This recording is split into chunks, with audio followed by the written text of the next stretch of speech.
The winter air was biting cold, and gusts of frigid wind swept through the barren trees lining the edge of the forest. The last traces of sunset faded, giving way to the thick darkness spreading across the distant woods. Snow had begun to fall, light and sparse, dusting the road with a thin, slippery layer. Luke Callahan turned down the heat in his truck, his eyes fixed on the empty highway ahead as his pickup glided smoothly over the icy pavement. It had been a long day. His muscles ached after battling a fire at a warehouse earlier. He had planned to head home sooner, but a few last-minute emergency orders had kept him working late into the evening. Now all he wanted was to get back home, pour himself a steaming cup of coffee, and sink into his favorite armchair. But then, something up ahead made his grip tighten instinctively on the steering wheel. Wait, what the hell is that dog doing in the middle of the highway? Luke's heart jolted. His foot slammed on the brakes as his headlights illuminated a dark figure standing motionless in his lane. A German shepherd. Its fur was matted and filthy, its body swaying unsteadily, yet its eyes held an odd mix of wariness and urgency. The tires screeched against the icy road, sending a piercing sound through the stillness of the night. His truck skidded, fishtailing for a brief, heart-stopping moment before jerking to a halt just a few meters from the dog. His pulse pounded in his ears, his breath coming in sharp, uneven bursts as he realized how close he'd come to hitting it. Before he could fully process what had happened, a sharp, blaring horn shattered the silence. The sedan behind him swerved violently, tires screeching as it skidded across the ice, narrowly avoiding a collision with his truck before the driver wrenched the wheel to the side. And then, from the opposite lane, a massive truck was barreling toward them. For a fleeting second, Luke braced himself, certain a chain reaction crash was about to unfold.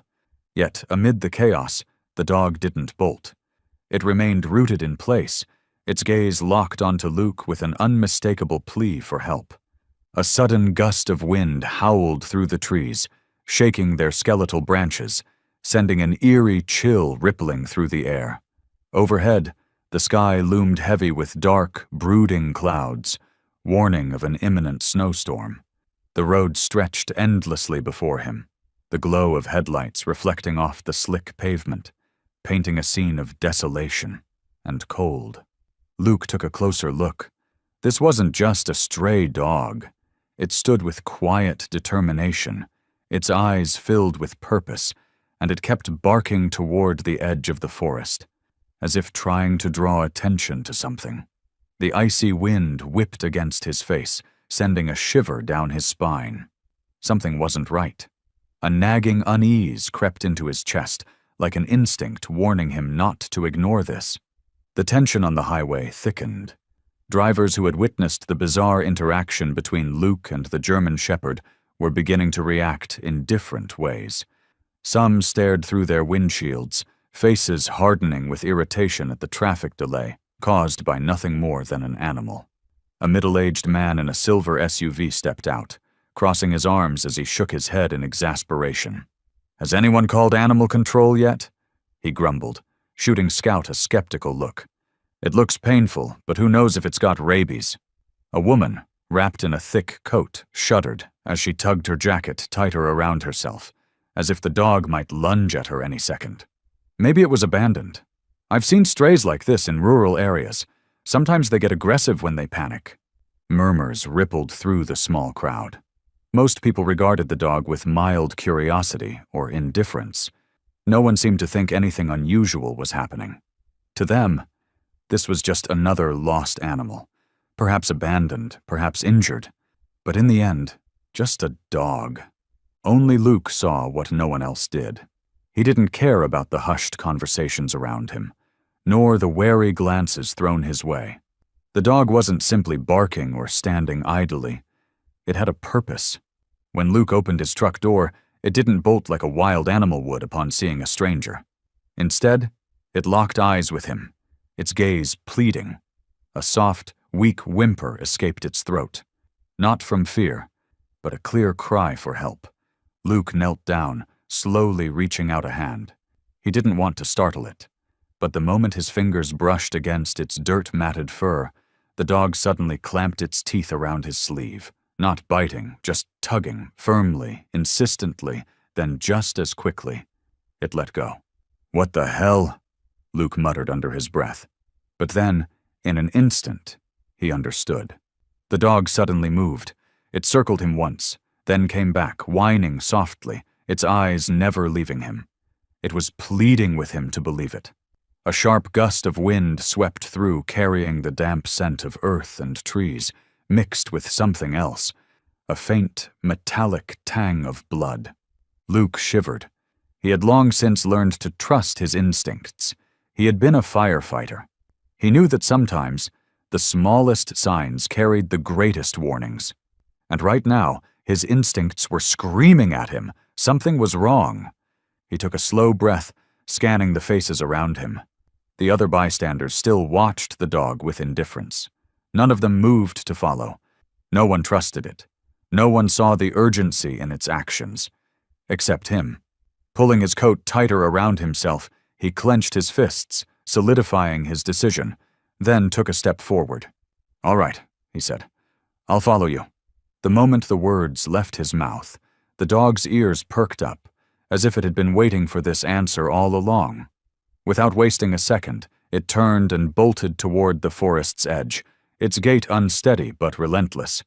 Luke hesitated no longer. Scout, that was the name that suddenly came to him as he watched the dog, was leading him forward, its thin legs moving fast, occasionally glancing back to make sure he was still there. Luke quickened his pace, feeling his heartbeat rising with every step.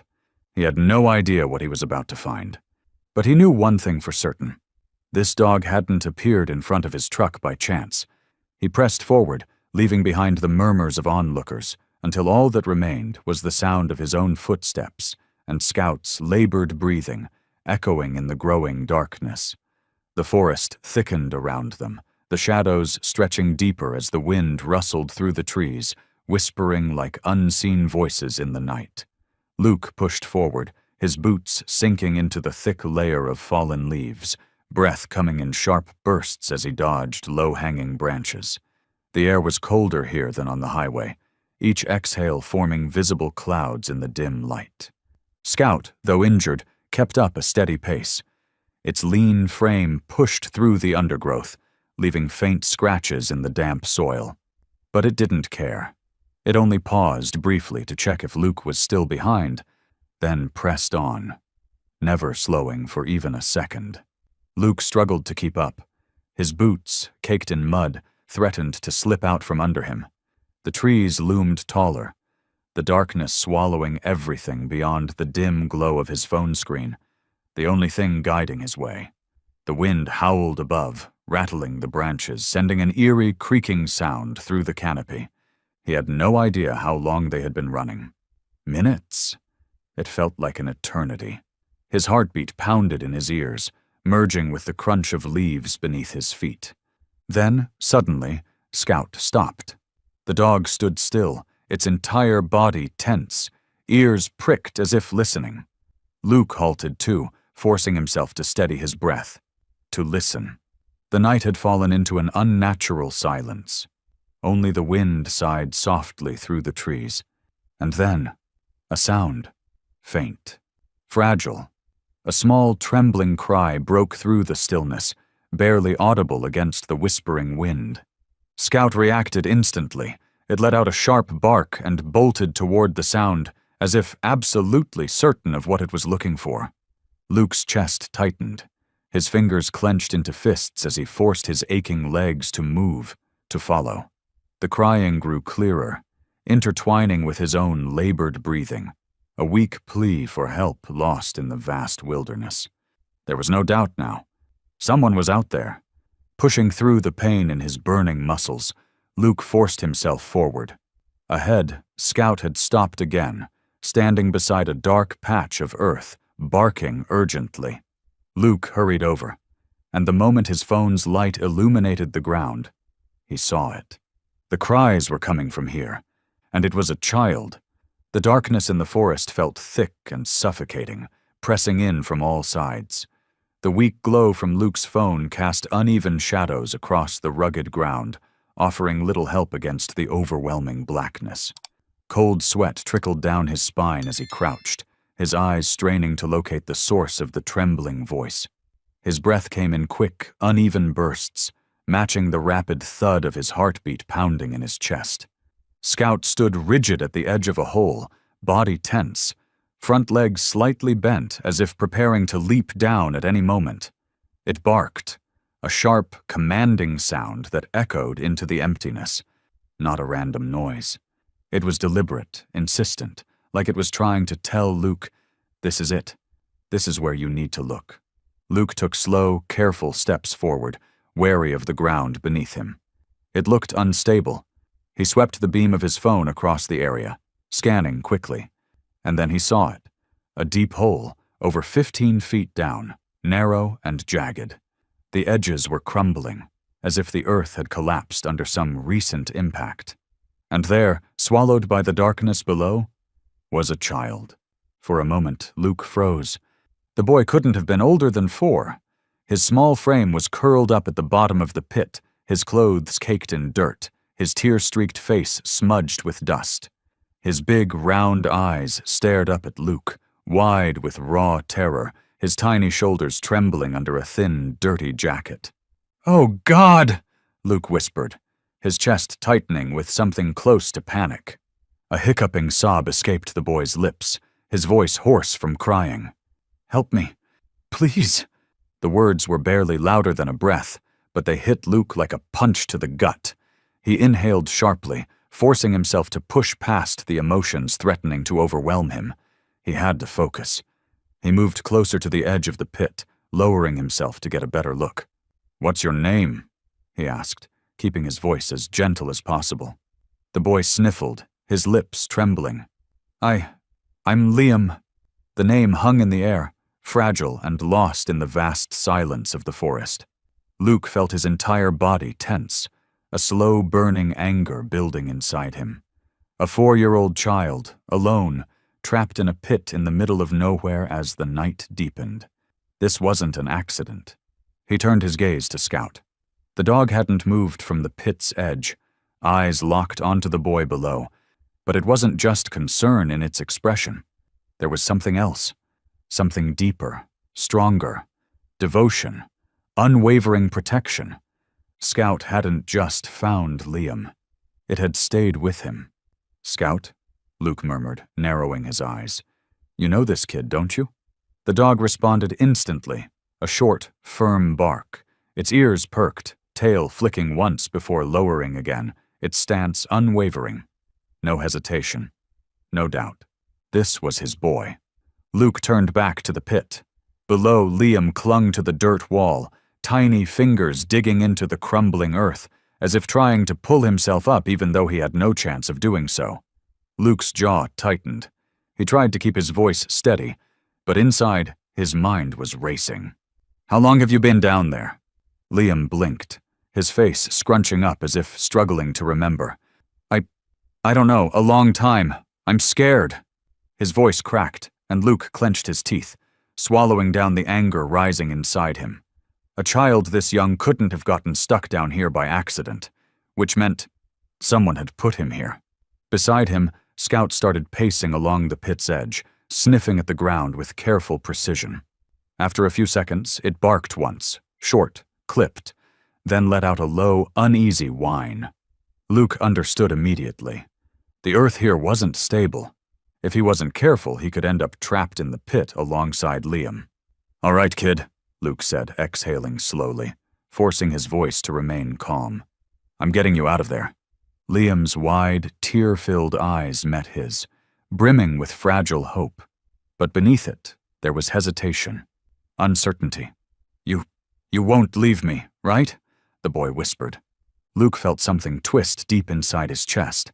He didn't even think before answering. "Never." Scout let out a single bark, as if confirming the promise.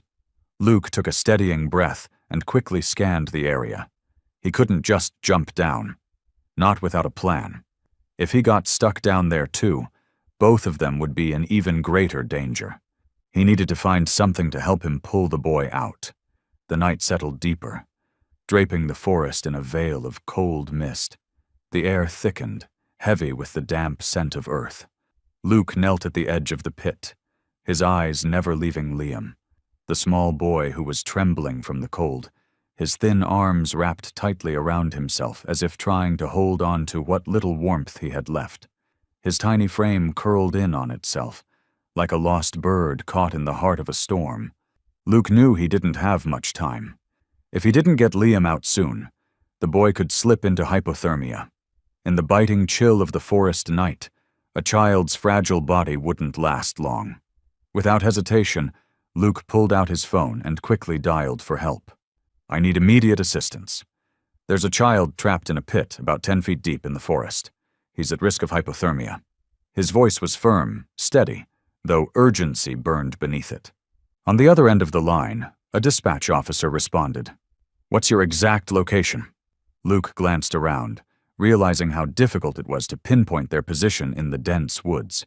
"I'm not sure. I'm close to the highway, but I can't give an exact landmark. I'll activate my GPS. Just get here as fast as you can." "Understood. Rescue teams will arrive within 20 minutes. Can you keep the child awake until then?" Luke's grip on his phone tightened.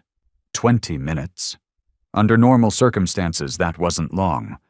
But with Liam shivering uncontrollably, every second that passed was a risk.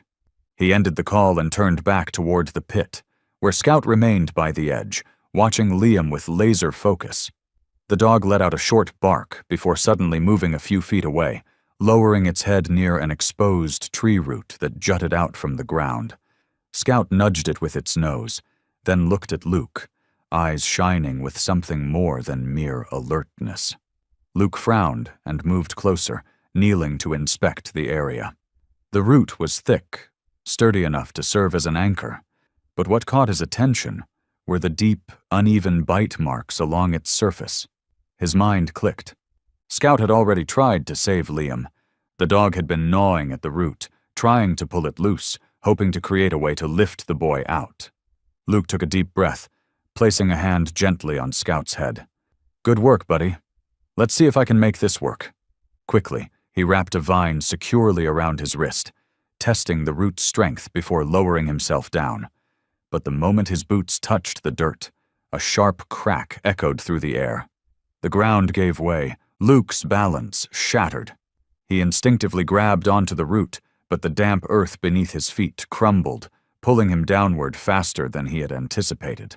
His stomach lurched as he felt himself tipping, about to fall hard into the pit. Then, a sudden jolt. Above him, Scout had lunged, clamping its jaws around the other end of the vine. The dog's entire body tensed, muscles straining as it dug its paws into the dirt, anchoring itself with everything it had.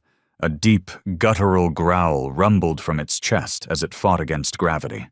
Luke felt the pull. Scout was holding him up. Gritting his teeth, he tightened his grip on the root and pushed hard against the dirt wall with his feet, struggling to regain control. His breath came in sharp gasps, cold sweat slicking his skin despite the freezing temperature. Every muscle in his body burned with effort. Finally, after what felt like an eternity, he managed to steady himself, halting his descent. With a controlled shift of weight, he landed firmly on the pit floor right next to Liam. The boy gasped, his breath hitching in his throat as he stared at Luke in wide-eyed fear. "You okay?" His voice was small, shaky, laced with concern. Luke exhaled deeply, offering the boy a reassuring smile, despite his own racing heartbeat. "I'm fine. We're okay." Above them, Scout remained in position, the vine still clenched in its jaws, its bright eyes locked onto Luke as if waiting for the next step. Luke turned to Liam, scanning him quickly. No visible severe injuries, but his body was stiff from the cold. The boy was clearly exhausted, barely holding himself together. Without a second thought, Luke shrugged off his jacket and draped it over Liam's frail shoulders, pulling it snug to give him warmth. "Listen, kid, we're getting out of here soon. The police are on their way. But before they get here, I need you to stay calm and do exactly what I say, all right?" Liam gave a weak nod, his small hands clutching onto the fabric of Luke's sleeve, as though it was the only thing tethering him to safety. Luke looked up, back toward the rim of the pit, where Scout remained steadfast. He knew he had to find a way to get Liam out before the rescue team arrived. If they waited too long, the unstable ground could collapse even further. Taking a deep breath, he gripped the root tightly and reached out toward Liam. The boy hesitated, his tiny frame shivering against the cold wind that swept through the forest. The thin jacket barely held against the chill, and the way it trembled around him only made the urgency in Luke's chest grow stronger. Luke tried to keep his voice steady, even as his arms burned with strain from gripping the tree root. "I'm going to pull you up, but you have to hold on tight, okay? Don't let go." Liam swallowed hard and nodded quickly. Inch by inch, he moved closer, his tiny hands gripping Luke's arm with all the strength he had left. Luke pulled, carefully lifting him off the slick ground. But just as he did, a large chunk of earth near the pit's edge collapsed, taking the tree root along with it. The ground beneath Luke gave way. Both he and Liam plummeted downward, but Luke's reflexes kicked in first. Twisting his body, he wrapped his arms tightly around the boy, shielding him as his back slammed into the unforgiving dirt below. A sharp jolt of pain shot up his spine, but he clenched his jaw, refusing to let out a sound. The only thing that mattered was keeping Liam safe. The boy sobbed into Luke's chest, his small hands clutching onto his shirt. "I don't want to be here. I'm scared." Luke tightened his grip around Liam's trembling shoulders, his voice firm but reassuring. "We won't be here for long. Scout will help us." Above them, Scout had erupted into frantic barks, pacing along the edge of the pit, its movements wild and restless. It wasn't just barking in distress, it was doing something. Its sharp eyes scanned the surroundings, searching for another way to help. Then, like a flash of lightning, realization struck. A vine. It wound around a thick tree trunk not far from the pit's edge. Without hesitation, Scout lunged toward it, powerful jaws clamping down on the tough plant. It yanked hard, testing the vine's strength, and after confirming it could hold weight, the dog wasted no time. Dragging one end of the vine to the pit's edge, Scout growled, signaling to Luke. Luke instantly understood. Hope flickered in his eyes as he looked up. "Good boy, Scout." Without hesitation, he reached for the vine, looping it securely around his waist. He tugged on it, ensuring it was strong enough to hold, then prepared to climb. But the moment he placed his weight on the vine, the loose dirt around the pit shifted again. A sudden landslide dragged him downward, pulling with enough force that the vine nearly slipped from his grasp. His fingers burned as he tightened his grip, struggling against the momentum that threatened to yank him back into the pit. The weight of both him and Liam made the climb nearly impossible. And that was when Scout moved. Without a second of hesitation, the dog lunged forward, sinking its teeth deep into Luke's belt. A low, determined growl rumbled from its throat as it pulled. Luke felt the sudden counterforce. The unexpected strength from Scout lessened the pull of gravity just enough to help him regain control. Liam let out a small yelp, fear flashing in his tear-filled eyes, but Luke held him tighter, whispering urgently, "We're almost there. You're doing great." Scout didn't stop. Every muscle in its lean body flexed as it dug its paws into the ground, using every ounce of its strength to drag Luke and Liam upward inch by inch. It wasn't just pulling with brute force. It was pulling with every ounce of loyalty and determination it had. Luke could feel it. He clenched his jaw, steeling himself against the burning ache in his muscles. His fingers tightened around the vine, his arms shaking from exhaustion, but he kept climbing. Bit by bit, closer and closer, and then, finally, he felt solid ground beneath his fingertips. With one final, desperate heave, Scout gave a sharp tug, and the next thing Luke knew, he and Liam tumbled onto the damp earth, rolling away from the pit's edge. For a moment, Luke lay there, gasping for breath. His chest heaved with exhaustion, his limbs trembling from the sheer effort of the climb. They had made it. Liam, his tiny body shaking with adrenaline and fear, turned and threw himself into Scout's fur, burying his face against the dog's neck as sobs racked his small frame. His little arms clung tightly to the German shepherd, as if terrified it might vanish again. Scout let out a soft whine, licking Liam's tear-streaked cheek, as if to say, "You're safe now." Luke propped himself up on one elbow, closing his eyes for a second, forcing his breathing to slow. When he opened them, his gaze landed on the boy and the dog curled together in front of him. And for the first time that night, he smiled.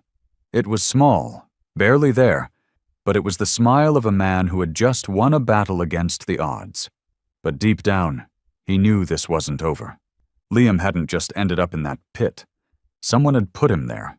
Luke quickly pulled out his phone and called the police again, relaying their exact position and requesting an emergency rescue team to the forest. Then, without hesitation, he pulled off his jacket and wrapped it around the small, shivering boy, and the brave dog that had never once abandoned him. When the police car arrived, a young officer stepped forward, his voice carrying both concern and urgency. "Are you okay?" "And the boy?" Luke nodded, his hand resting gently on Liam's shoulder, feeling the small body still trembling beneath layers of dirt-streaked clothes. "He's cold and scared, but I don't think he's seriously hurt." A paramedic quickly knelt beside Liam, carefully reaching out to assess him. But the moment the stranger moved closer, Scout let out a low, warning growl, baring its teeth in clear distrust. "Please, don't touch him!"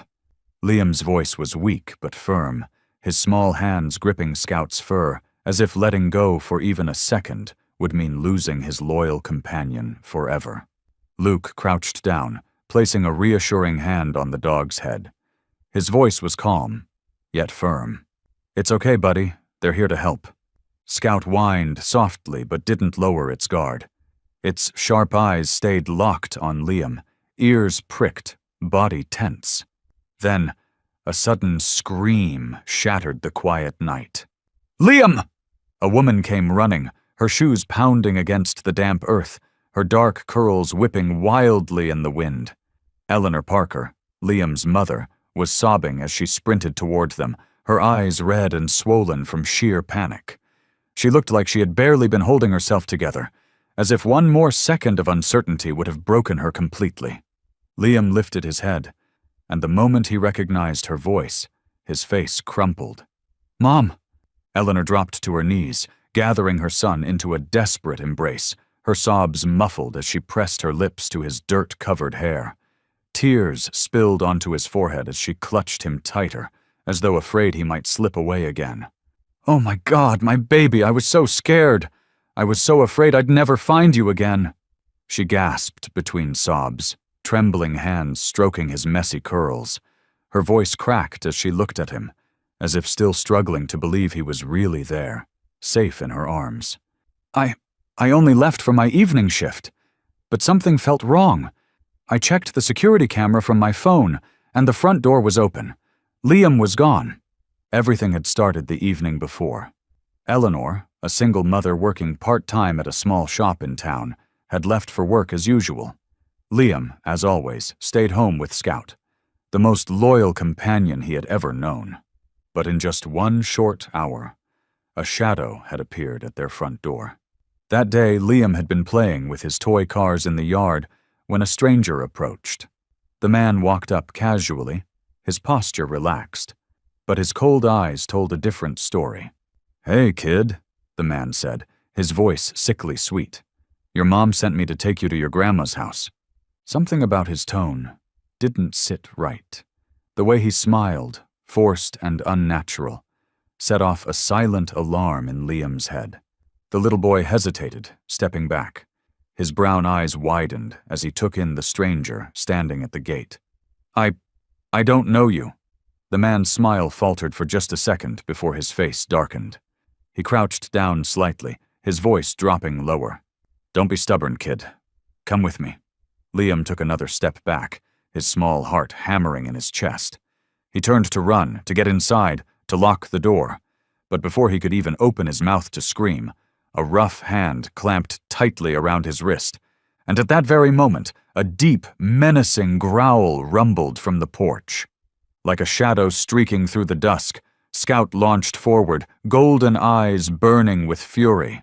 There was no hesitation, no fear, only one goal: protect Liam. The German Shepherd moved like lightning, every muscle taut, fur bristling as it charged. It didn't bark wildly. It didn't need to. The low, rumbling growl it emitted was enough to send a clear message. This was a fight, and Scout was ready to win. Its sharp gaze locked onto the man who dared lay a hand on its boy. The kidnapper flinched at the sight of the snarling beast, but instead of backing down, he tightened his grip on Liam's arm and yanked him closer. "Damn dog, get lost!" he snarled, raising a foot to kick Scout. But Scout was faster. The dog lunged, powerful legs propelling it forward as its teeth sank deep into the man's arm, the same one holding Liam captive. A piercing scream rang through the yard. The man recoiled, yanking his hand back as Scout clamped down harder, jaws locked like steel. He swung wildly, trying to shake the dog off, but Scout refused to let go. It growled, twisting its head sharply, tearing into flesh, making the kidnapper stumble backward in pain. Liam screamed, tears streaming down his face. "Scout!" His small hands instinctively clung to the dog's neck. But at that exact moment, Scout pushed him away with its body, biting and pulling at the man's arm, dragging him farther from its young master. It wasn't a random act. Scout wanted Liam to run. Liam was just a child, but he understood immediately. His heart pounded against his ribs as he took a step back, then turned and sprinted toward the open gate. But before he could escape, a sharp, agonized yelp made him whip around. The kidnapper had landed a brutal punch to Scout's side, sending the dog tumbling onto the ground with a pained whimper. "No!" Liam's cry tore through the night, his small legs frozen in terror. Scout trembled but refused to stay down. It shook its head, forcing itself upright, its golden eyes blazing with unwavering determination. Blood trickled from a wound on its shoulder, but the dog remained standing, growling low, refusing to back away. The kidnapper let out a furious snarl, his arm now torn and bleeding from Scout's bite. Pain twisted his face, but he wasn't giving up. He lunged forward, raising his fist to strike again, but Scout wasn't waiting. It dodged to the side with lightning reflexes, then twisted sharply, teeth sinking deep into the man's leg. He stumbled, his balance lost as he crashed onto the grass with a grunt of pain. Scout immediately turned back to Liam and barked, a single, sharp command. "Run!" Liam hesitated for a fraction of a second. He didn't want to leave Scout behind, but the look in Scout's eyes told him everything. Go now.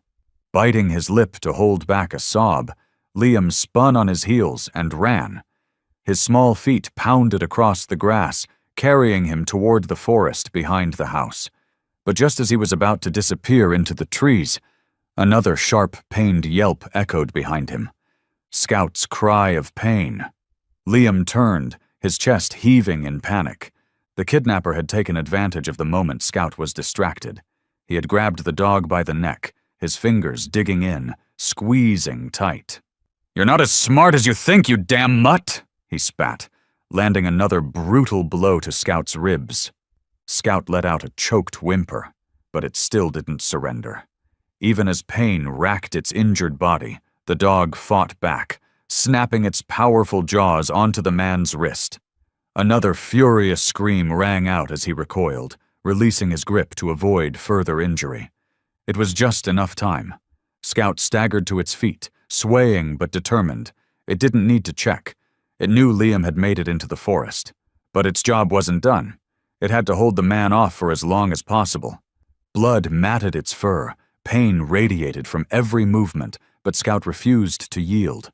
It moved with careful precision, circling the man, keeping him off balance, forcing him to stay on defense. The man cursed under his breath, trying desperately to grab the dog, but Scout was too fast. It weaved in and out, snapping at his legs, darting back before he could retaliate. The struggle dragged on. each passing second giving Liam a better chance to escape. And then, finally, the man lost patience. With a frustrated curse, he turned, his eyes narrowing toward the forest. He couldn't waste any more time on this damn dog. Snarling, he sprinted after Liam. Scout refused to stay down. Despite the agony coursing through its exhausted body, the dog pushed itself up. Its breath came in ragged pants, its legs trembling beneath it, but it would not stop. Summoning every ounce of strength it had left, Scout launched forward, charging toward the trees. Liam's small figure was already vanishing into the thick fog beyond. Scout wouldn't let him be alone. It would protect him, no matter what. Scout wasn't just a brave dog. It was sharp, calculating, and relentless in its mission to protect Liam at all costs. Despite the pain and exhaustion, Scout didn't hesitate for even a second. It knew it couldn't leave Liam to face danger alone. Shaking off the dizziness, it dug its paws into the earth and shot forward like an arrow into the darkness. The kidnapper's scent still lingered in the air, a foul, acrid stench mixed with tension. But Scout didn't care. It focused on only one thing: making sure the man lost Liam's trail. The kidnapper's footsteps pounded against the forest floor, crashing through thick underbrush. His breath was ragged, heavy. He thought he was closing in on the boy. Then, out of nowhere, a sharp, piercing bark rang out directly in front of him. He jerked to a stop. Scout! But how could the dog have gotten ahead of him? Before he had time to process, Scout launched into action. But instead of attacking head-on, it darted through the shadows, weaving between trees and bushes, creating a whirlwind of noise. A branch snapped sharply to his right. A rustling sound whispered from the left. The man spun wildly, unable to pinpoint Scout's exact location. The thick darkness of the forest disoriented him, while Scout used it to its full advantage. Then, out of nowhere, Scout lunged from the side, letting out a guttural snarl before sinking its teeth into the man's leg. He howled, staggering back in pain. The dog's glowing amber eyes gleamed like molten gold in the darkness, sending a chill up his spine. He lashed out with a vicious kick, but Scout had already sidestepped, vanishing into the undergrowth, only to reappear at another angle. Panic set in. "You damn mutt!" the man roared, charging in a different direction. But Scout had already anticipated his move. The moment he tried to push forward, the dog darted in front of him, cutting him off. And that wasn't all. Scout started creating distractions, tactical, intentional movements designed to mislead. As it passed a tree, it deliberately clawed at the bark, sending a cascade of dried leaves tumbling to the ground. The man snapped his head toward the sound, convinced it was Liam. He lunged toward the noise, only for Scout to come tearing out of the opposite direction, slamming into him with full force. The impact sent him crashing onto the damp earth. Scout seized the opportunity, attacking with precision.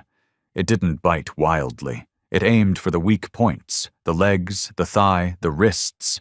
Every time the man tried to stand, Scout lunged again, blocking his path, forcing him back down. Trapped! The man gasped for breath, his chest rising and falling erratically. He had no idea where Liam was anymore, no clue where Scout's next strike would come from. The tension stretched unbearably as seconds ticked by. Then, at last, realization dawned. He had lost. With a furious curse, he scrambled to his feet and bolted into the darkness, disappearing into the night. Scout didn't chase. It stood motionless, listening, its body trembling with exhaustion but refusing to collapse. Only when the last echo of the man's retreating footsteps faded completely did it turn around and sprint back toward Liam. Hidden beneath a thick bush, Liam clung to the base of a tree, his tiny hands gripping an exposed root. His body trembled, his wide, tear-filled eyes brimming with fear. But the moment Scout emerged, a spark of relief lit up his face. "Scout!" Liam choked out, reaching for the dog. Scout rushed to his side, pressing its nose against his hands, warm and reassuring. It didn't bark, didn't startle him, just stayed there, solid and unwavering, a shield against the night. Liam threw his arms around Scout, burying his face into the dog's thick fur, his silent tears soaking into it. "You came back. Scout," he sobbed, his small voice shaking, and for the first time since the nightmare had begun, he felt safe.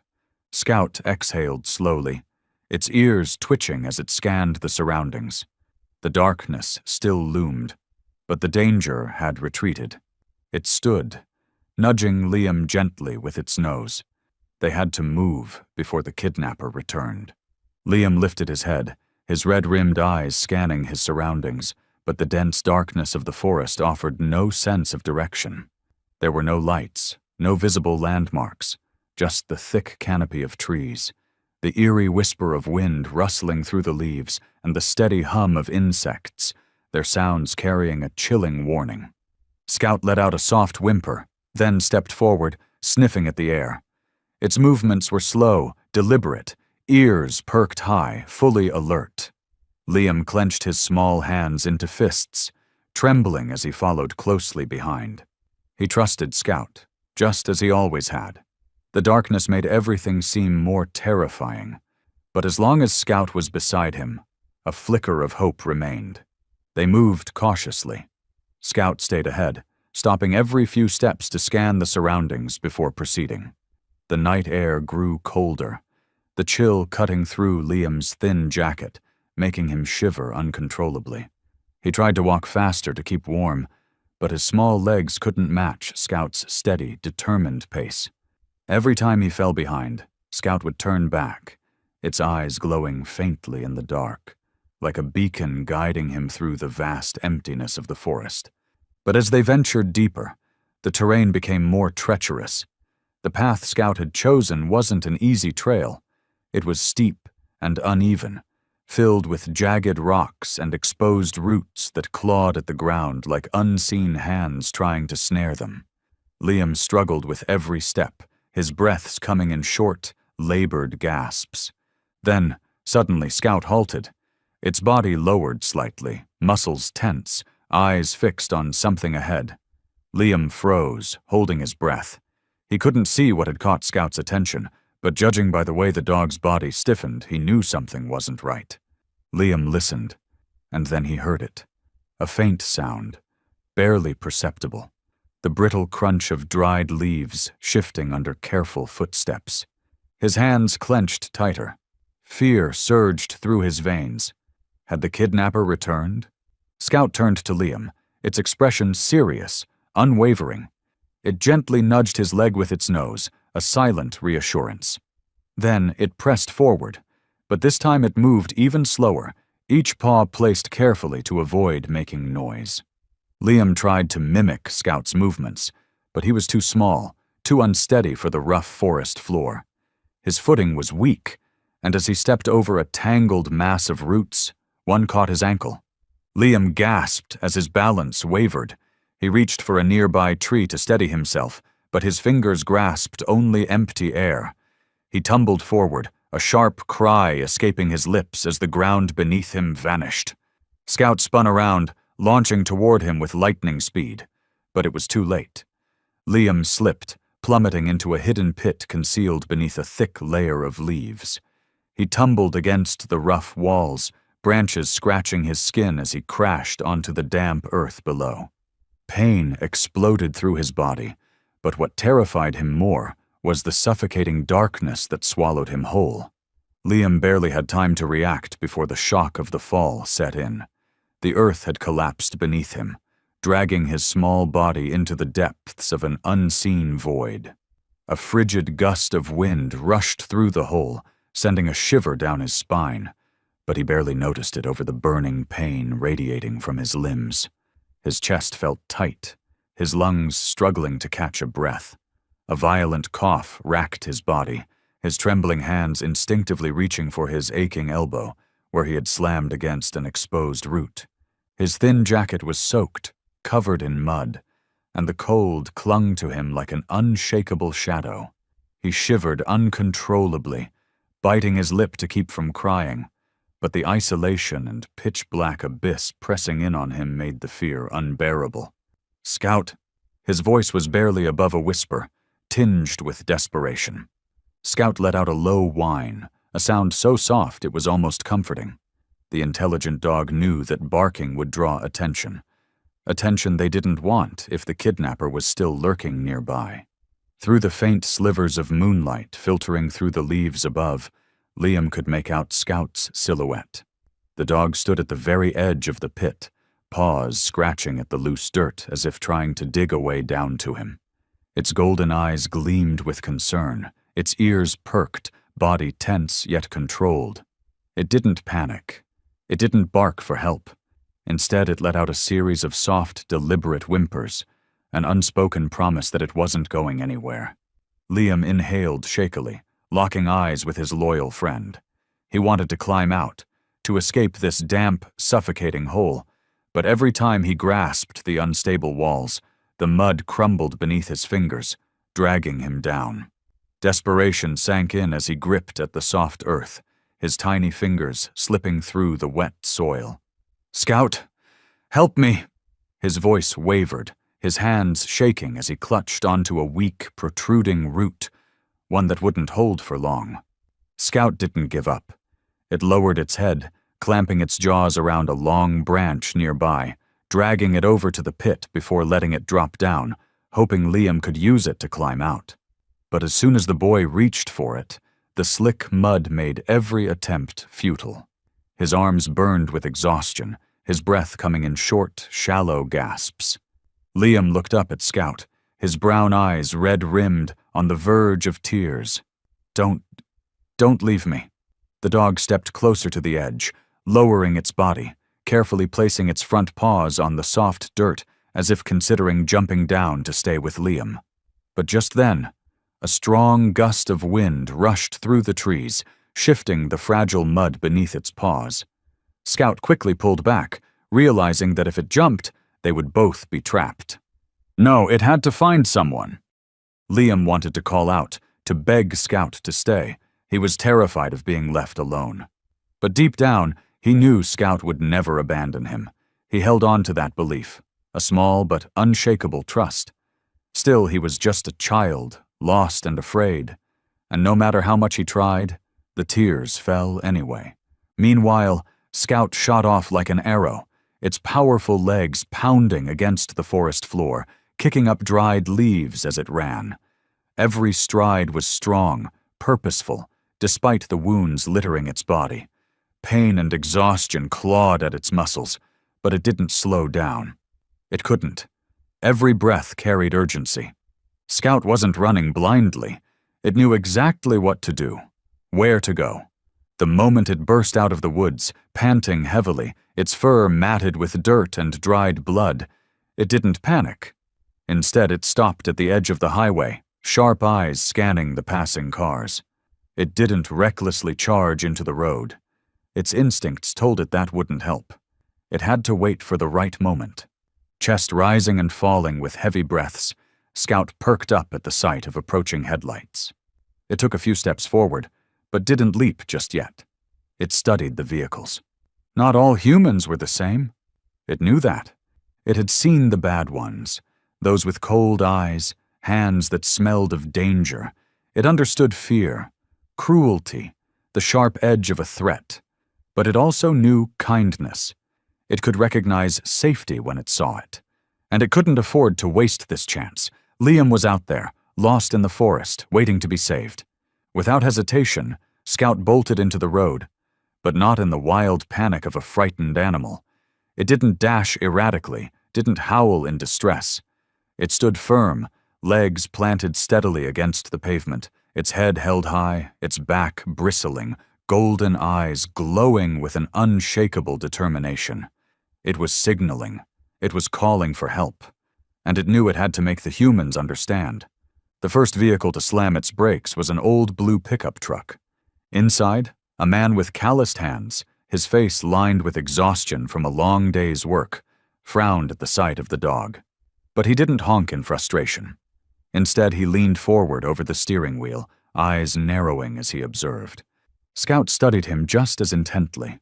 It didn't look away from Luke, as if assessing him, searching for something. The dog saw that he wasn't afraid. He wasn't a threat. He didn't yell or shoo it away, didn't react with fear or indifference. He simply watched, curiosity flickering in his tired eyes. But no malice, no coldness.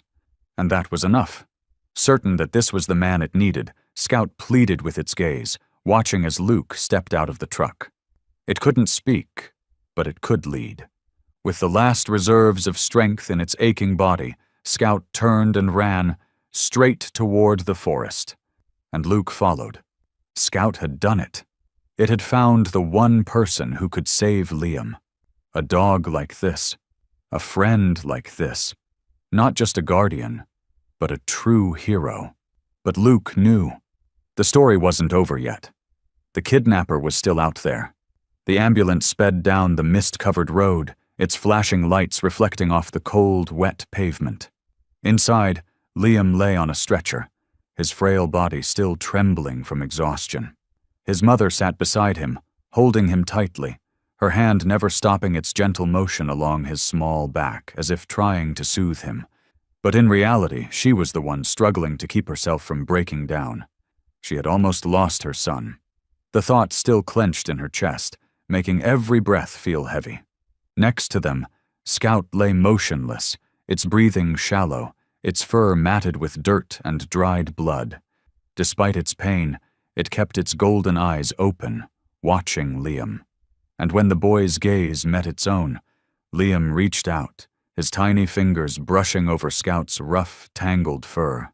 His lips quivered, but he still tried to smile. "Scout, you did great," Liam whispered, his voice barely audible from exhaustion. Scout's tail gave the faintest wag, weak, but determined. Sitting across from them, Luke watched the scene unfold, his chest tightening. He didn't know them before tonight, but at this moment, seeing the bond between the boy and his dog, he felt as if he had been drawn into a story he could never walk away from. The ambulance came to a halt in front of the veterinary clinic, where a group of doctors was already waiting. As the doors swung open, a vet rushed toward them, concern in her eyes. "This is the dog, right?" Luke nodded. "Yes, he's badly injured. He saved this kid's life." His voice was calm, but the worry in it was unmistakable. Eleanor bent down, her hand still holding tightly onto Liam's. "Scout, will he be okay?" The vet gently knelt beside the dog, conducting a quick initial assessment. "He's severely exhausted and has multiple open wounds. There may be fractures or dislocations. We'll need a full examination. But don't worry, we'll do everything we can to help him recover." Liam refused to let go of Scout. But as the vet carefully lifted the dog onto a stretcher and carried it into the clinic, Eleanor whispered something softly into her son's ear. Luke saw the small boy's shoulders tremble, but in the end, he listened, though his tear-filled eyes remained fixed on Scout until it disappeared behind the examination room doors. Liam was soon taken to the hospital for a full medical checkup. Outside the waiting room, after Luke and Eleanor had given their statements to the authorities, the two of them sat in silence on a long row of chairs. The quiet was only interrupted by the soft footsteps of nurses and the faint rustle of papers at the reception desk. Eleanor sat completely still, her hands resting on her lap, fingers intertwined so tightly that her knuckles had turned white. She wasn't crying, but her face betrayed her exhaustion. Her red-rimmed eyes remained locked on the clinic door, where Liam and Scout were still being examined. Her whole body was tense, like a tightly wound string that could snap at the slightest touch. Because inside that room, it wasn't just her son, it was another part of her life that mattered just as much. "Scout, that dog wasn't just a pet, it was family. Scout had been with her for as long as she could remember. Her parents had raised him from when he was just a playful puppy, bounding around their backyard, nuzzling at their legs for affection. Her father used to say that a loyal dog wasn't just a friend, but a guardian, a living soul capable of love and sacrifice. And when they passed away, Scout became the last remnant of the home she had lost. On countless sleepless nights, she had held on to him when grief made it hard to breathe. Time moved forward, and she grew up, got married, had Liam. But her marriage didn't last, and once again, The only constant in her life was Scout. When Liam was little, Scout slept beside his crib every night, standing watch as though guarding him from unseen dangers. When Liam took his first steps, Scout was always there, moving carefully beside him, ready to catch him if he fell. Not once did he tire of the boy's boundless energy. Even as Liam grew older, Scout remained by his side, present in every moment, from playful afternoons in the yard to the nights when Liam was sick, always curled up at the foot of the bed like a silent protector. Eleanor knew that to Liam, Scout wasn't just a dog. He was his first and most loyal friend, his comfort on the days she was too busy with work, an irreplaceable part of her little boy's world. And tonight, without Scout, she couldn't bear to imagine what might have happened. Liam could have been lost forever, swallowed by an endless nightmare. But Scout had fought. He had protected her son with everything he had, even his own life. That thought made her chest tighten. If either of them didn't make it through this, how would she even begin to cope? A shiver ran through her as she buried her face in her hands, trying to suppress the rising panic. She had already lost too much. She couldn't lose anyone else. Liam and Scout were all she had left. A 4-year-old boy with innocent eyes, and a dog whose loyalty knew no bounds. If one of them were gone, how empty would this world become? Luke sat beside her, watching in silence, noticing the faint tremors running through her shoulders. He didn't say anything, giving her space to process her emotions. He wasn't the kind of man who was good with words, nor did he know how to offer comfort. But seeing this woman fight so hard to stay strong, to hold back the tears she had every right to shed, stirred something deep inside him. She wasn't weak. She had clearly spent her life fighting her own battles alone. But right now, she didn't have to. Luke's gaze shifted toward the tightly shut clinic door. A part of him was waiting, too. He wasn't just worried about Liam. He was worried about Scout. From the moment he had encountered the dog on the highway, he had known Scout was different. There had been no hesitation, no fear, only a single, unwavering mission: to save his boy. A dog that could do that wasn't just a pet. It was a protector, a true friend. Taking a deep breath, Luke finally spoke, his voice calm but firm, breaking through Eleanor's spiraling thoughts. "Scout's going to be okay." Eleanor lifted her gaze to him, her brown eyes still clouded with worry. She didn't answer right away, as if searching for something solid in his simple words. Then, after a long moment, she gave a small nod. But even as she did, her hands remained clenched in her lap, as if that was the only thing keeping her grounded. Time passed slowly. Eleanor and Luke remained there, waiting, the silence between them heavy but no longer lonely. At last, the clinic door swung open. A veterinarian stepped out, relief evident on her face. Eleanor immediately straightened, her breath catching. Luke's hands tightened on his knees. They both hoped for only one thing: that this nightmare was finally over. Liam was out of danger. Later, Eleanor and Luke were allowed to visit the brave dog that had saved them all. Scout lay on a soft cushion, his body wrapped in bandages, his fur still stained with remnants of his battle. His eyes were closed, his breathing slow and heavy. But he looked at peace. His mission was complete. Liam was safe. Luke knelt beside him, moving carefully as he reached out to gently stroke the dog's head, more mindful this time, knowing how much Scout had endured. He didn't say anything, but Scout cracked one eye open, meeting his gaze before giving a weak but deliberate wag of his tail. As if to say, "I know you," as if recognizing that Luke was now part of the story, too. Eleanor stood by the doorway, watching everything unfold. Finally, the tension in her body eased. Today had been a nightmare. But looking at her son and Scout still here, still breathing, she knew she hadn't lost everything. On a cold winter night, amidst fear and chaos, strangers had found one another in a way no one could have predicted. And as Luke stood there, watching over them, he knew he had made the right decision when he stopped on that highway. Scout wasn't just an intelligent dog, he was a true warrior. Even in the days following their rescue, as he remained in the clinic for treatment, his spirit never wavered. He was injured, but his vigilance never faltered. His ears still perked up at the slightest sound, his sharp eyes always searching for Liam whenever the boy visited. In the first few days, Scout could barely move. The bandages constricted his body, and every attempt at shifting brought pain. But he never whimpered, never showed weakness. When the veterinarians checked his wounds, he endured it in silence. Like a true soldier, Eleanor sat beside him, gently running her fingers through his fur. "Scout, you've done enough," she whispered, her voice filled with quiet gratitude.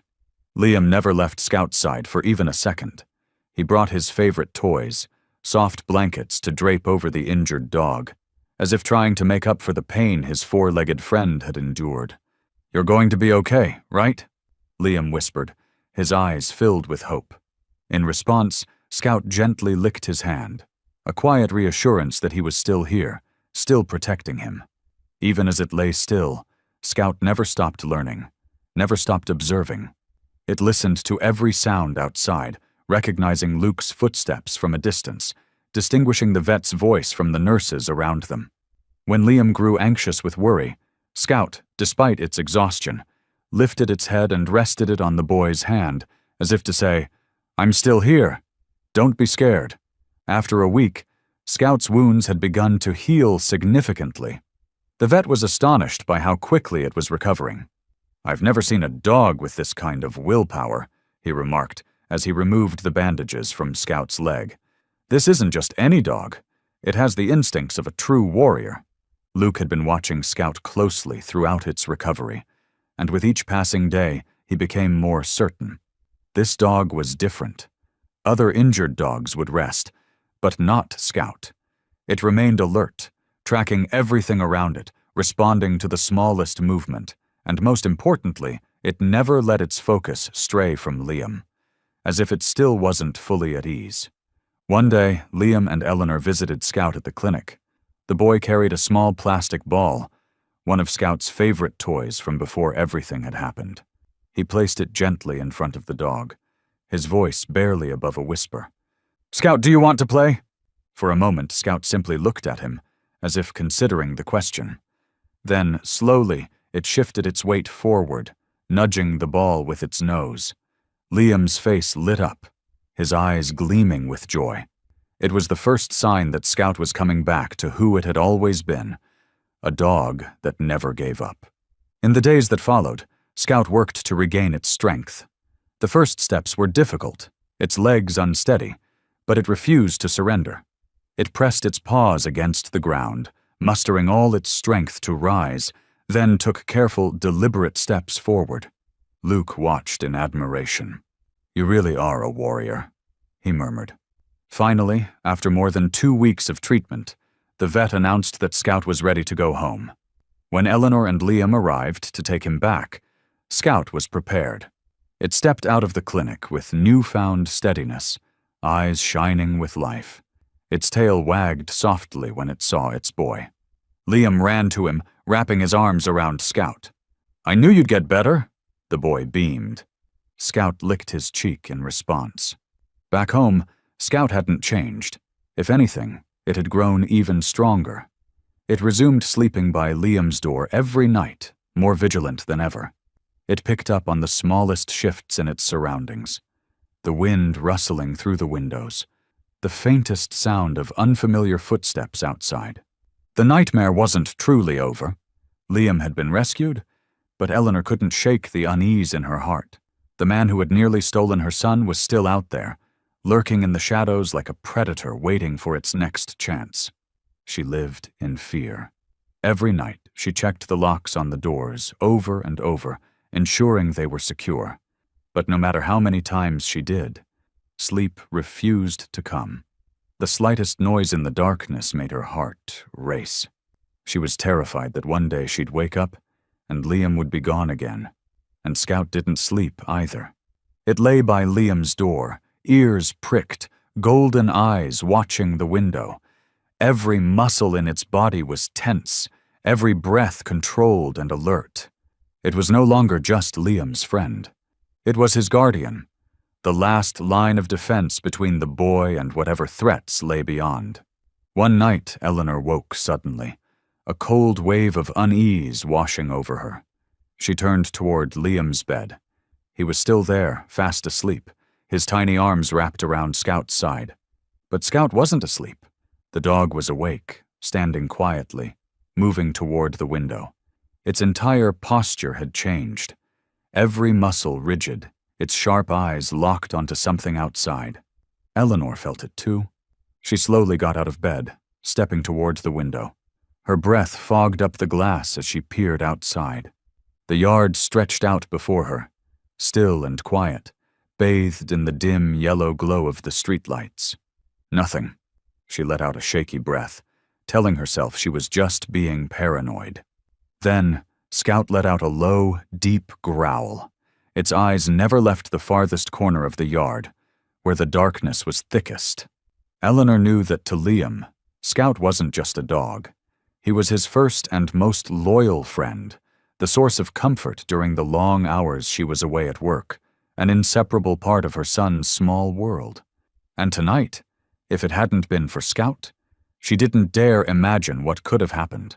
Liam could have been lost forever, dragged into an endless nightmare. But Scout had fought. He had protected her son with everything he had, even his own life.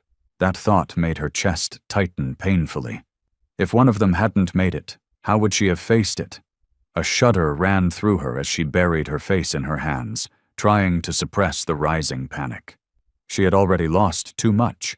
She couldn't lose anyone else. Liam and Scout, her only family. A 4-year-old boy with innocent eyes and a dog whose loyalty knew no limits. If either of them were gone, how empty would this world become? Luke sat beside her, silently watching, noticing the faint tremors in her shoulders. He didn't say anything, giving her space to face the weight of her emotions. He wasn't a man of words, nor did he know how to offer comfort. But seeing this woman struggle to hold herself together, swallowing down the tears she had every right to shed, stirred something inside him. She wasn't weak. She had clearly spent her life fighting her battles alone, but right now, she didn't have to. Luke glanced at the closed clinic doors. A part of him was waiting too. He wasn't just worried about Liam. He was worried about Scout. Ever since encountering the dog on the highway, he had known that Scout was unlike any other dog he had ever seen. There had been no hesitation, no panic, no fear, just one singular, unwavering goal: saving his boy. A dog that could do that wasn't just a pet. It was a protector, a true friend. He took a deep breath, then spoke slowly, his voice steady enough to pull Eleanor out of her spiraling thoughts. "Scout's going to be okay." Eleanor lifted her gaze to meet his, her brown eyes still shadowed with worry. She didn't answer right away, as if searching for even the smallest glimmer of hope in those simple words. Then, after a long moment, she gave a slight nod. But even as she did, her hands remained clenched tightly on her knees, as though that was the only thing keeping her grounded. Time crawled by. Eleanor and Luke remained there, waiting in heavy silence. But it was no longer a lonely silence. At last, the clinic door swung open. A veterinarian stepped out, relief written across his face. Eleanor immediately straightened, her breath catching. Luke's hands tightened over his thighs. They both wanted only one thing: to finally wake up from this nightmare. Liam was safe. Not long after, Eleanor and Luke were allowed to visit Scout. The dog lay on a soft cushion, his body wrapped in bandages, his once pristine fur still marred with dirt and the traces of battle. His eyes were closed, his breathing labored, but there was a sense of ease in the way his body rested. His job was done. He had kept Liam safe. Luke knelt beside him, moving slowly as he reached out to gently stroke the dog's head, this time with extra care, knowing how much Scout had endured. He didn't say anything, but Scout cracked one eye open, gazing at him for a moment before giving a weak but deliberate wag of his tail, as if to say, "I know you," as if recognizing that Luke was now part of their story, too. Eleanor stood in the doorway, watching everything unfold. Finally, for the first time in hours, she felt herself breathe. Today had been a nightmare. But looking at her son and Scout, still here, still breathing, she knew she hadn't lost everything. On a freezing winter night, amidst chaos and fear, strangers had crossed paths in a way no one could have predicted. And now, as Luke watched them, he knew he had made the right choice when he stopped on that highway. Scout wasn't just a smart dog, he was a warrior. Even in the days after their rescue, as he remained in the vet's care, his spirit never faltered. Though injured, Scout never let his guard down. His ears would perk at the faintest sound, his sharp gaze always searching for Liam whenever the boy visited. At first, Scout could barely move. The bandages wrapping his body made even the slightest shift painful.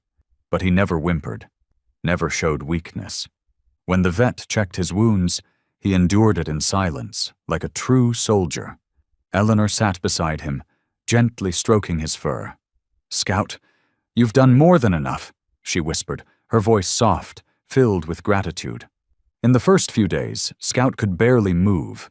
The bandages wrapped tightly around its body made every shift painful. But it never whimpered, never showed weakness. When the vet examined its wounds, Scout remained silent, enduring it like a true warrior. Eleanor sat beside it, her fingers gently stroking its fur. "Scout, you've done more than enough," she whispered, her voice soft but filled with gratitude. Liam never left Scout's side for even a second. He brought his favorite toys, soft blankets to drape over the injured dog, as if trying to make up for the pain his four-legged friend had endured.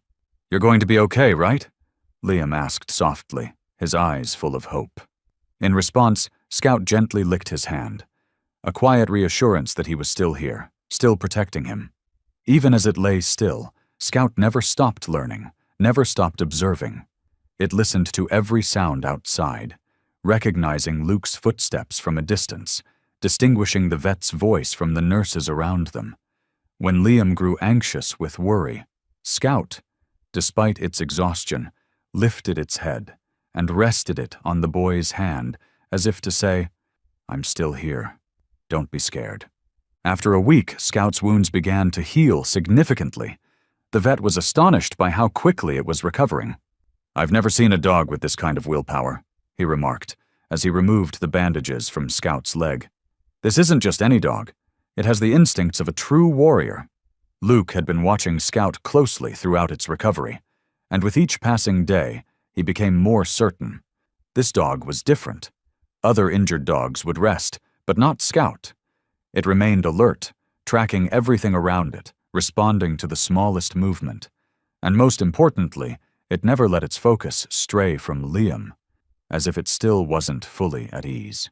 One day, Liam and Eleanor visited Scout. The boy carried a small plastic ball, one of Scout's favorite toys from before everything had happened. He placed it gently in front of the dog, his voice barely above a whisper. "Scout, do you want to play?" The boy's voice trembled slightly. For a moment, Scout simply looked at him, as if considering the question. Then, slowly, it shifted its weight forward, nudging the ball with its nose. Liam's face lit up, his eyes gleaming with joy.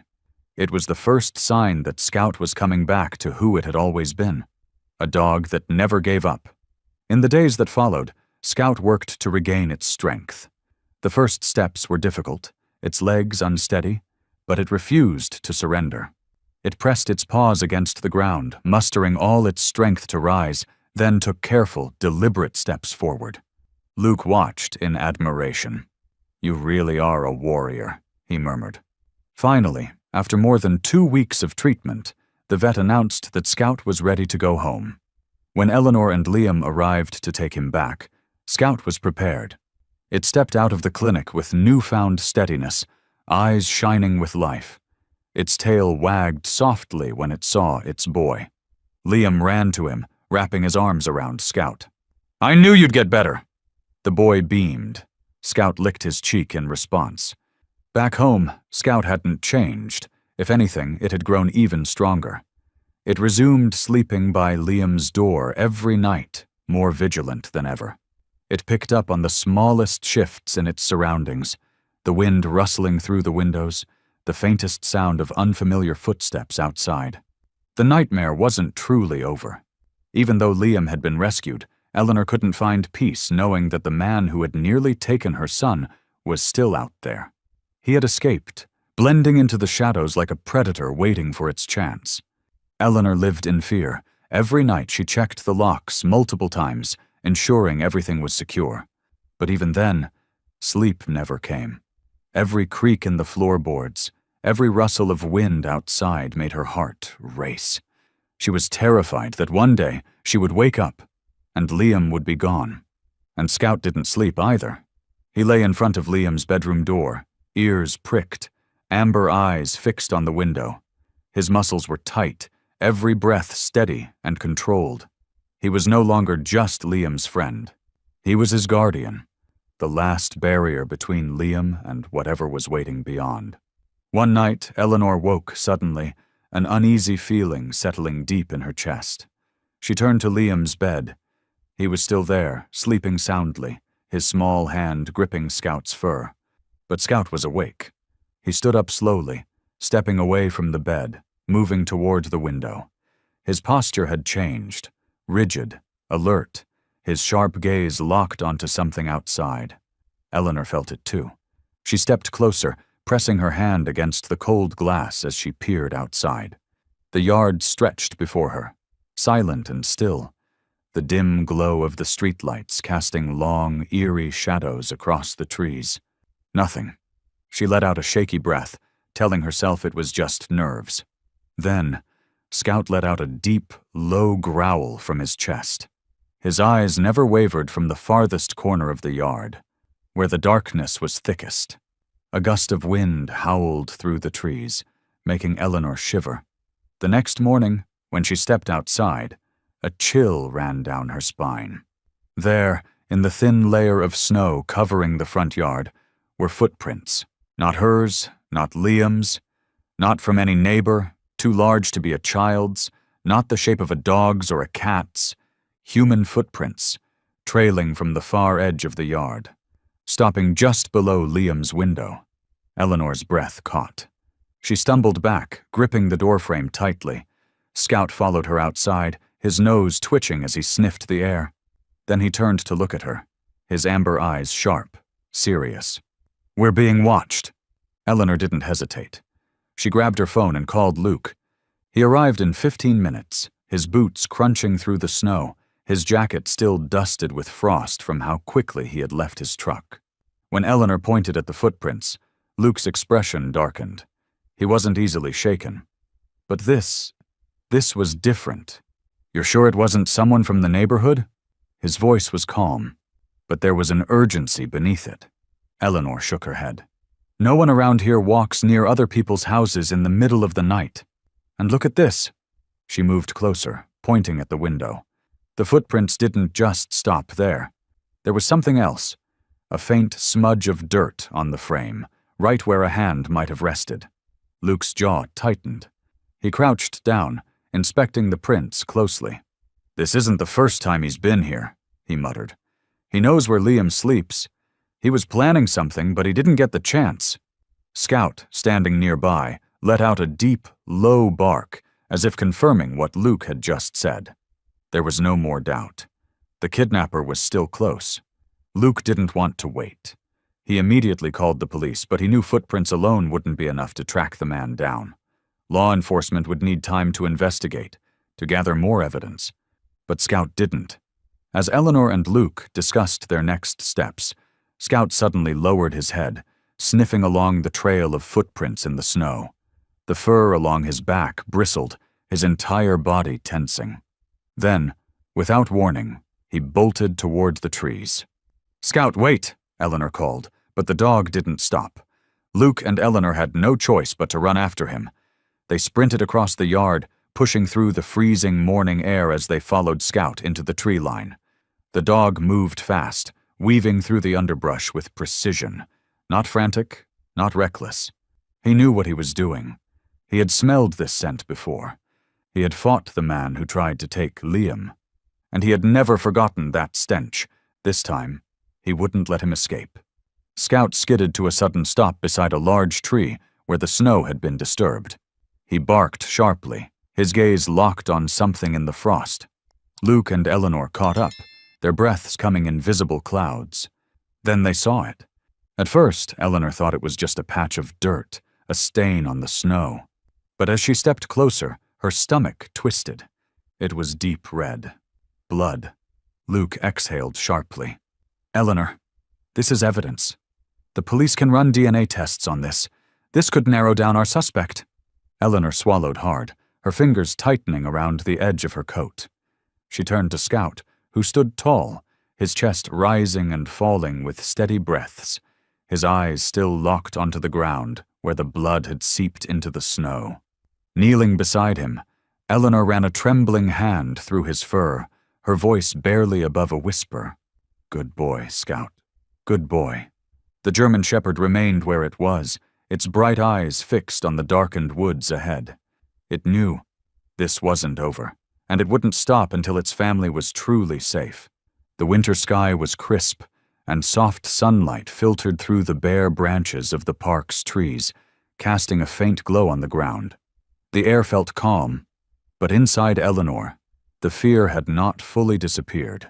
Though the police had launched an investigation, they had yet to identify the kidnapper. The dried blood stain on the snow and the footprints were not enough to convict anyone, and each suspect had been eliminated due to a lack of matching evidence. That only made her more anxious. Somewhere out there, the man who had tried to take her son was still free. In the days that followed, Eleanor tried to restore a sense of normalcy to their lives, but the unease lingered in every moment. She couldn't stop thinking about the fact that the kidnapper was still out there. Liam wasn't the same either. He no longer played or laughed as he once did. He had become quiet, his eyes constantly darting towards the windows, as if afraid something or someone would return. Even Scout had changed. He was more alert than ever, always following Liam, even when the boy was just moving around the house. Luke couldn't ignore how tense the entire household had become. So when, on a clear morning, Eleanor hesitantly suggested taking Liam outside for some fresh air, to help him feel more like himself again, Luke immediately agreed. A morning at the park might help him relax, he said, his gaze shifting to Scout. And Scout could use a little break, too. Scout stood close to Liam, watching him carefully, as if assessing whether this was a good idea. But when Liam reached out, gently touching the top of his head and whispering something, the dog let out a soft whine, then wagged his tail slightly, signaling his agreement. The park wasn't too crowded that morning. A few families and joggers were scattered along the walking paths. Birds chirped from the high branches, and the lake reflected the golden morning light, creating an illusion of peace. A stark contrast to the lingering fear of the past days. Scout walked beside Liam, as noble and composed as ever, but his ears never stopped flicking, his sharp eyes constantly scanning the surroundings. Even in a seemingly peaceful moment, he couldn't let his guard down. To him, the threat still lurked somewhere unseen. Eleanor held Liam's hand tightly, feeling the small fingers wrapped around hers. She knew, even without him saying a word, that he was still scared. Luke walked alongside them, his eyes sweeping the park, subtly observing the people around them. He knew that no matter how normal they tried to act, the kidnapper had not been caught. And if he was truly planning to return, this could be the moment he chose to appear. Everything seemed ordinary, until Scout suddenly froze mid-step. His eyes locked onto an old truck parked near the park entrance. Normally, Scout paid little attention to vehicles, but this time the fur along his back bristled, his ears stood erect, and his entire body stiffened. A deep, low growl rumbled in his throat, a sound reserved only for threats. Eleanor felt the sudden tug of the leash as Scout pulled forward, startling her. "Scout, what's wrong?" Scout didn't respond. He remained still, staring at the truck as though it were the most dangerous thing in the world. Luke noticed immediately. Easy, Scout. He crouched slightly, placing a firm hand on the dog's back, feeling the tension coiled beneath the fur like a wound spring ready to snap. Liam followed their gazes, and the moment his eyes landed on the truck, his small body trembled. Liam clutched Luke's hand tightly, his voice barely above a whisper, but unmistakably fearful. That truck! It looks like the bad man's truck! The word sent a chill down Luke's spine. Instantly, his senses heightened. Eleanor stiffened beside him, her face going pale as she stared at the silver-gray truck parked near the park's entrance. The doors were shut. The windows were tinted just enough to obscure the interior, making it impossible to see if someone was inside. There were no clear signs of movement. And yet, Scout wouldn't stop growling. He recognizes something, Luke thought grimly. This wasn't just suspicion. It was instinct. It was certainty. Scout never reacted this way without a reason. Throughout everything that had happened, he had proven himself to be an intelligent creature, with instincts sharper than anyone's. Luke quickly pulled out his phone, pretending to check his messages, while discreetly taking a photo of the truck's license plate. If this really was the kidnapper's vehicle, the police could trace it through the vehicle registration system. Eleanor swallowed hard, trying to keep her voice steady. It could just be someone's car parked here. But even she didn't believe her own words. Luke didn't take his eyes off the truck. Maybe, but we can't afford to take chances. He knelt slightly, running a reassuring hand over Scout's head. But the dog's eyes remained locked onto the vehicle, his body still coiled with tension. Liam clung tightly to Eleanor's hand, his small frame trembling. That fear. He couldn't be wrong about it. He had seen this truck in the darkest place of his memories. And now, it was here again. Luke sent the photo of the license plate to the officer he had been working with these past few days. His message was brief. "Check this plate. I have a bad feeling about it." Sliding his phone back into his pocket, he took a deep breath before turning to Eleanor. "We should leave." She nodded immediately. "Liam, we're going home." The boy didn't need to be told twice. Eleanor tightened her grip on his hand, while Luke held onto Scout's leash, guiding them away. They left the park, but Scout kept glancing back at the truck, the fire of vigilance still burning in his eyes. The atmosphere inside the police department's conference room was thick with tension as a thick case file was placed on the table. Luke and Eleanor sat across from the lead investigator, while Liam remained in the adjacent room with a female officer, who spoke to him in soft, reassuring tones. Scout lay at the boy's feet, ears pricked, body alert, as if sensing the weight of the moment. "We've identified the owner of the truck," the officer began, his voice dropping into a more serious tone, his eyes reflecting clear concern. "His name is Victor Hayes. He has a past record of domestic violence. His wife and child went missing over 10 years ago, presumably fleeing from him. He was also a suspect in multiple child abduction cases, but due to insufficient evidence, he was never convicted." Eleanor shuddered, gripping her hands together as an icy chill ran down her spine. "Domestic violence?" Luke frowned, his eyes scanning the pages of the report, the photographs documenting the history of abuse. The blurred witness statements from his ex-wife were like faint traces of horror buried in the past. A deep anger coiled inside Luke's chest. The officer remained silent for a moment before opening another file. "There's one thing we know for certain. Liam's attempted abduction wasn't an isolated incident. Over the past 8 years, at least 6 children have disappeared in towns where Hayes had been spotted. Every single one of them was the child of a single mother, and every single one vanished without a trace." The room fell into a suffocating silence. Then, the officer continued. "But there was one difference in this case. Liam had Scout." All eyes turned toward the German shepherd, lying beside Liam's chair. The other children had no one to protect them, but Liam had Scout. "We believe that Scout is the reason Hayes failed. If it weren't for him, Liam could have disappeared just like the others." Eleanor took a shaky breath, lowering her head into her hands.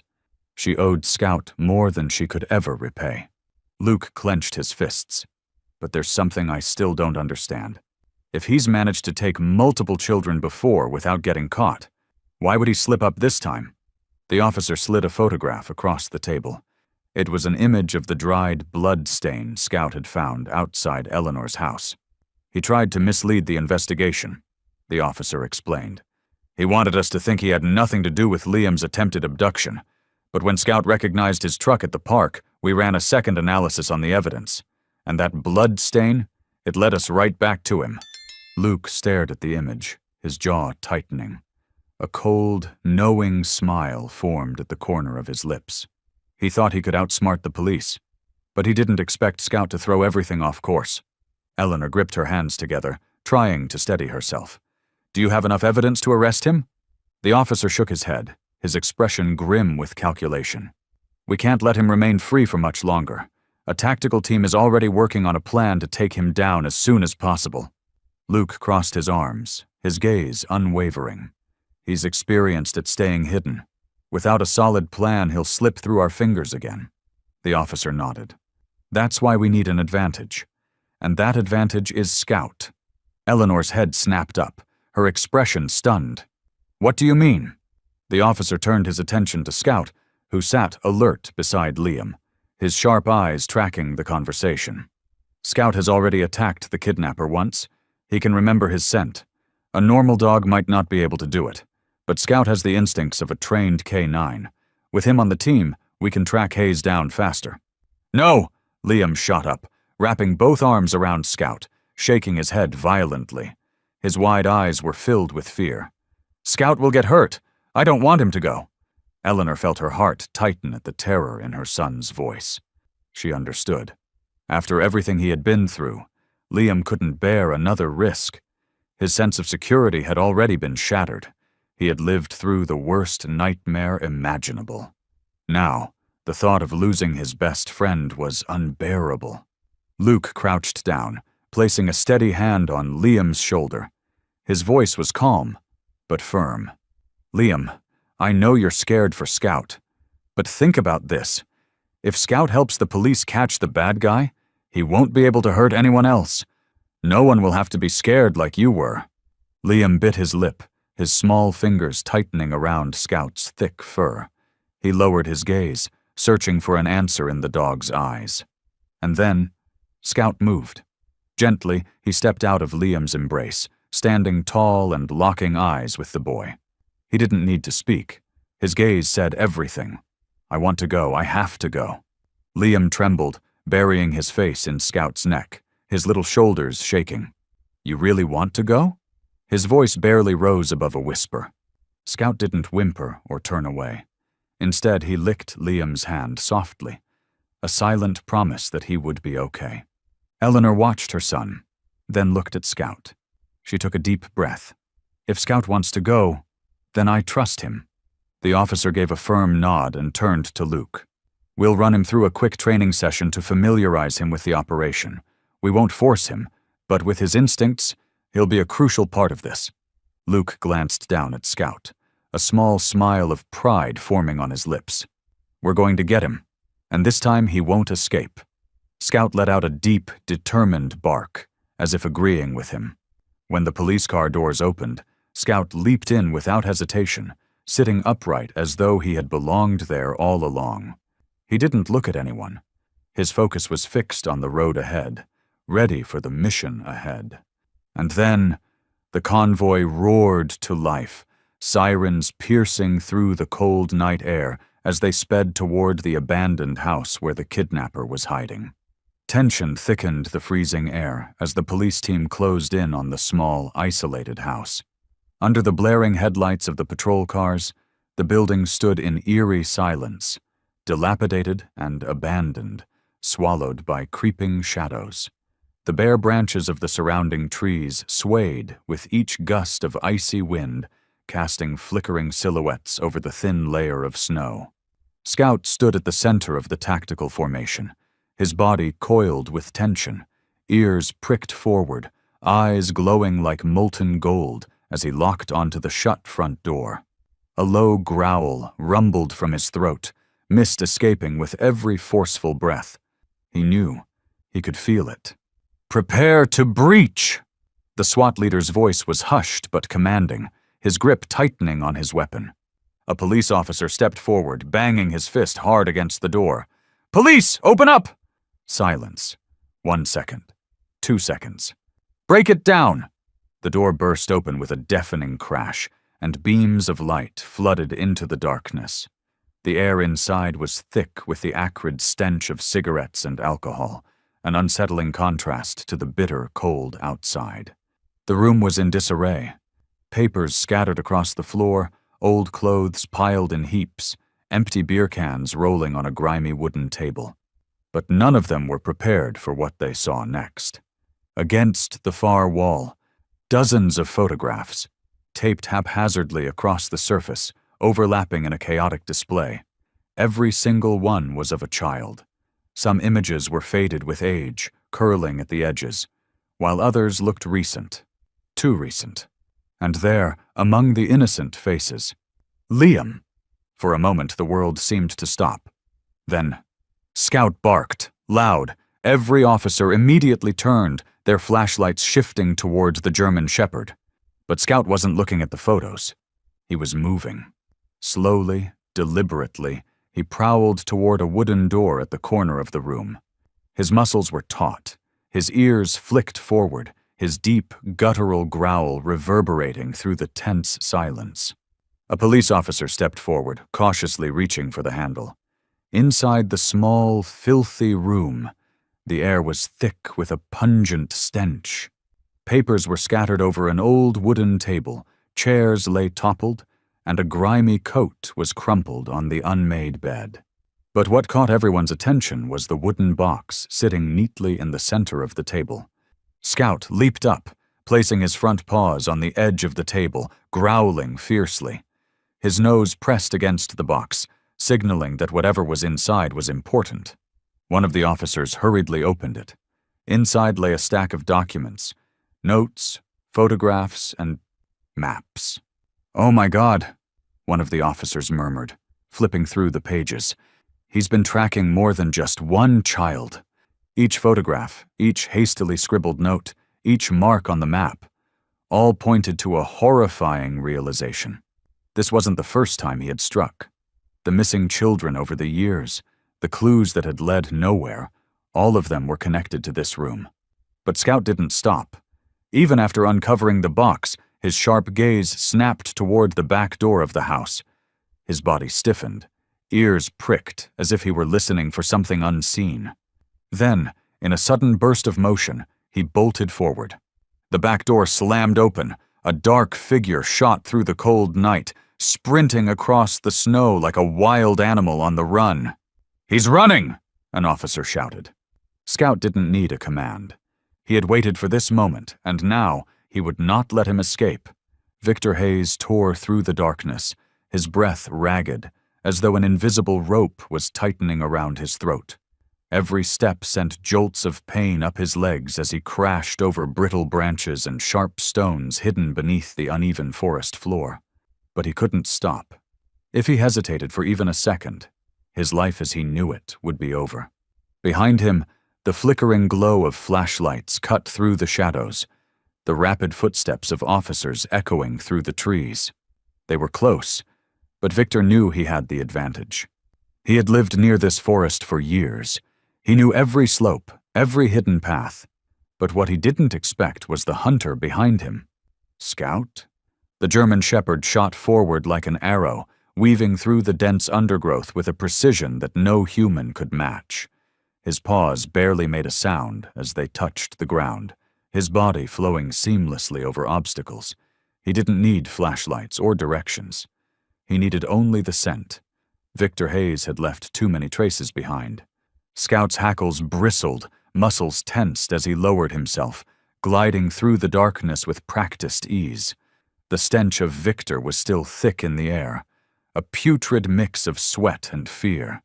His amber eyes gleamed, locked onto the fleeing figure ahead. Victor glanced over his shoulder, and his heart nearly stopped. Scout was gaining. Cursing under his breath, he pushed harder, forcing his aching limbs to keep moving. The uneven terrain worked against him. His foot slipped on a hidden slope, nearly sending him sprawling. Seizing the opportunity, an officer raised his weapon and shouted, "Victor Hayes, stop! You're surrounded!" But the kidnapper didn't listen. He lunged for a fallen branch, gripping it tightly, before hurling it backward with all his strength. The officer flinched, dodging just in time, but his foot caught on a thick root, sending him tumbling to the ground. Scout didn't falter. Unlike humans, he didn't have to dodge. He needed only to chase. His stride was longer, his speed unmatched, and, most importantly, he felt no fear. Victor realized he couldn't outrun him. With a furious snarl, he veered toward a narrow downhill path leading to a shallow stream, hoping the slick mud would slow down his pursuer. But the moment he jumped down, Scout adjusted mid-stride, leaping effortlessly over a fallen tree, cutting the distance between them in an instant. Victor's breath came in sharp gasps, his lungs burning. The cold night air clawed at his skin, sweat pouring down his forehead. He didn't dare look back anymore, because he knew that every second he wasted doing so brought him closer to his downfall. And then, Scout let out a deep, bone-chilling growl. Time seemed to freeze as Victor heard that sound. It wasn't just a warning bark. It was a predator's signal. The hunt was over. Victor clenched his teeth, frantically searching for a way out. Above the treetops, the officers struggled to keep up, hindered by the dense, rugged terrain. Sharp branches tore at their skin, and the slippery mud beneath their boots made every step treacherous. One of them grabbed his radio, trying to contact backup, but the signal in the forest was too weak. "Damn it!" one officer cursed, wiping sweat from his brow. "We're losing him." "No, we're not," another voice countered. "Scout is still on him." And they were right. Scout was relentless. No matter how difficult the terrain became, no matter how desperately Victor tried to shake him off, the dog stayed on his trail. His steps were lighter, his breathing steadier, his eyes locked onto his prey without the slightest wavering. Panic was truly setting in for the kidnapper. He couldn't see Scout, but he could hear him. The powerful breaths, the rapid footfalls skimming over dry leaves, the quiet grinding of teeth as he propelled himself forward with unwavering force. Then something moved. A shadow streaked past Victor's left side. Before he could react, Scout had already switched tactics. Instead of chasing directly from behind, he had taken a curved path, cutting across Victor's escape route.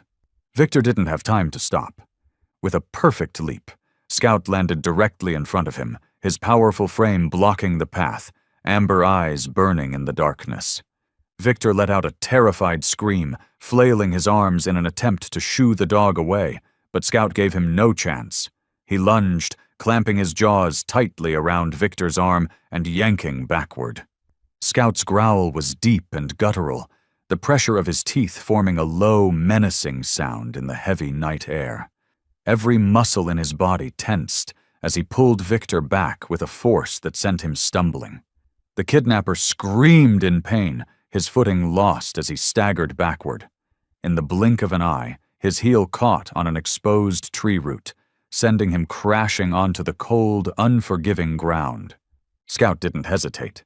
He leaped forward, his powerful front paws slamming down onto Victor's chest, pinning him with just enough pressure to render him immobile. His teeth bared, sharp and gleaming under the dim moonlight, his gaze unwavering. He didn't bark, didn't need to snarl wildly. Just the sheer force of his presence, the hot breath against Victor's face, was enough to paralyze him with fear. Victor thrashed, fists pounding the dirt in a desperate attempt to escape. But no matter how much he struggled, Scout didn't budge. He was an unmovable force, using his full weight to keep his prey subdued. Victor could feel every claw digging into his jacket, every powerful breath against his skin, a silent warning that one wrong move could cost him dearly. "Get off me, you damn mutt!" Victor roared, his trembling hand reaching for a fallen branch nearby. But the second he moved, Scout reacted. A low, ominous growl rumbled from his throat, and without hesitation, his jaws snapped down onto Victor's wrist. The pressure was firm, calculated, not enough to break bone, but enough to send a searing jolt of pain shooting through Victor's body. He shrieked, his fingers curling inward from the shock. And that was the moment the officers caught up. Flashlights illuminated Victor's pale, sweat-drenched face as footsteps pounded against the forest floor. One officer immediately raised his gun, his voice sharp and commanding. "Don't move!" Victor froze. Cold sweat dripped from his forehead, his breath coming in ragged gasps. He knew it was over. Two officers rushed in. One dropped to his knees, grabbing Victor's arms and twisting them behind his back. A metallic click echoed through the night as the handcuffs snapped into place. "You're done running," the officer growled, his gaze icy as he glared down at the man who had terrorized so many. Victor let out a final, defeated scream, thrashing weakly against the hold, but he had nothing left. The pain from Scout's bite, the sheer exhaustion of the chase, and the crushing weight of his failure drained the last of his strength. Scout remained still, eyes locked on Victor, ensuring he wouldn't try anything else. He didn't flinch, didn't relax, not until an officer nodded toward Luke, silently signaling that it was over. Only then did Scout slowly step back, ears still erect, posture tense, ever watchful. The police chief approached, kneeling beside him, placing a firm but gentle hand on his head. Running his palm down Scout's spine, he murmured with deep respect. "Well done, boy." The forest's edge loomed behind them, shadowed in the eerie glow of flashing police lights. Scout inhaled deeply, as if finally allowing himself a moment to release the tension from the chase. His amber eyes softened slightly, his tail giving the faintest flicker of movement. But he did not take his gaze off Victor. Not yet. It was a final warning. A police car rolled forward, its red and blue lights cutting through the thick night air. Two officers hauled Victor upright, dragging him toward the waiting vehicle as he spat out curses, his voice filled with fury and defeat. But it no longer mattered. Scout had ended this hunt. He had protected Liam, protected Eleanor's family, and ensured that Victor Hayes would never hurt anyone again. Under the pulsing lights of the squad cars, Scout stood silently, his golden eyes gleaming in the dim glow. He needed no applause, no medals, no recognition. He had done only what he knew he was meant to do: protect those he loved. Just as everyone thought it was finally over, Scout's posture suddenly changed. For a brief moment he stood still, then, out of nowhere, a low growl rumbled in his throat. His ears perked high, his keen gaze sweeping across the area. But this wasn't a simple growl of unease. It was focused, intentional. His entire body tensed like a coiled spring, his tail stiffening, his stance shifting into something far more alert than before. Then, without hesitation, Scout shot forward like a streak of lightning. He dashed across the damp grass, tearing through the tangled brush behind the rundown cabin. The brittle leaves crunched loudly beneath his paws as he disappeared into the darkness. Luke tightened his grip on his flashlight, his pulse quickening. He didn't understand yet, but he trusted Scout. This dog had already saved Liam, had tracked Victor when no one else could, and now, if he was still searching, there had to be a reason. "Scout, what did you find?" Luke called out. But there was no response, only the sound of fast-moving paws cutting through the forest floor. Without hesitation, Luke switched his flashlight to its highest beam and bolted after him, officers close behind with their weapons drawn, their eyes scanning the shadows. Victor's cabin loomed in the darkness, its decrepit form sagging under years of neglect. It was the kind of place no one would ever look twice at, perfect for someone trying to disappear. But Scout wasn't interested in the house. He ignored every doorway, every shattered window, every decaying piece of furniture inside. Instead, he darted around the back, where the trees grew thick, their gnarled roots breaking through the earth. Then, suddenly, he stopped. The officers skidded to a halt behind him. The air grew thick with tension. Scout sniffed the ground, circling a small patch of earth. His nose pressed against the dirt, and then He began to dig. He clawed at the soil with a fierce urgency, his paws kicking up dirt and dead leaves. A frantic bark escaped his throat as he worked, scraping deeper and deeper. "What the hell is he doing?" one officer whispered, his hand resting on his holstered gun. Luke was already kneeling beside him, shining his flashlight into the hole. "There's something here."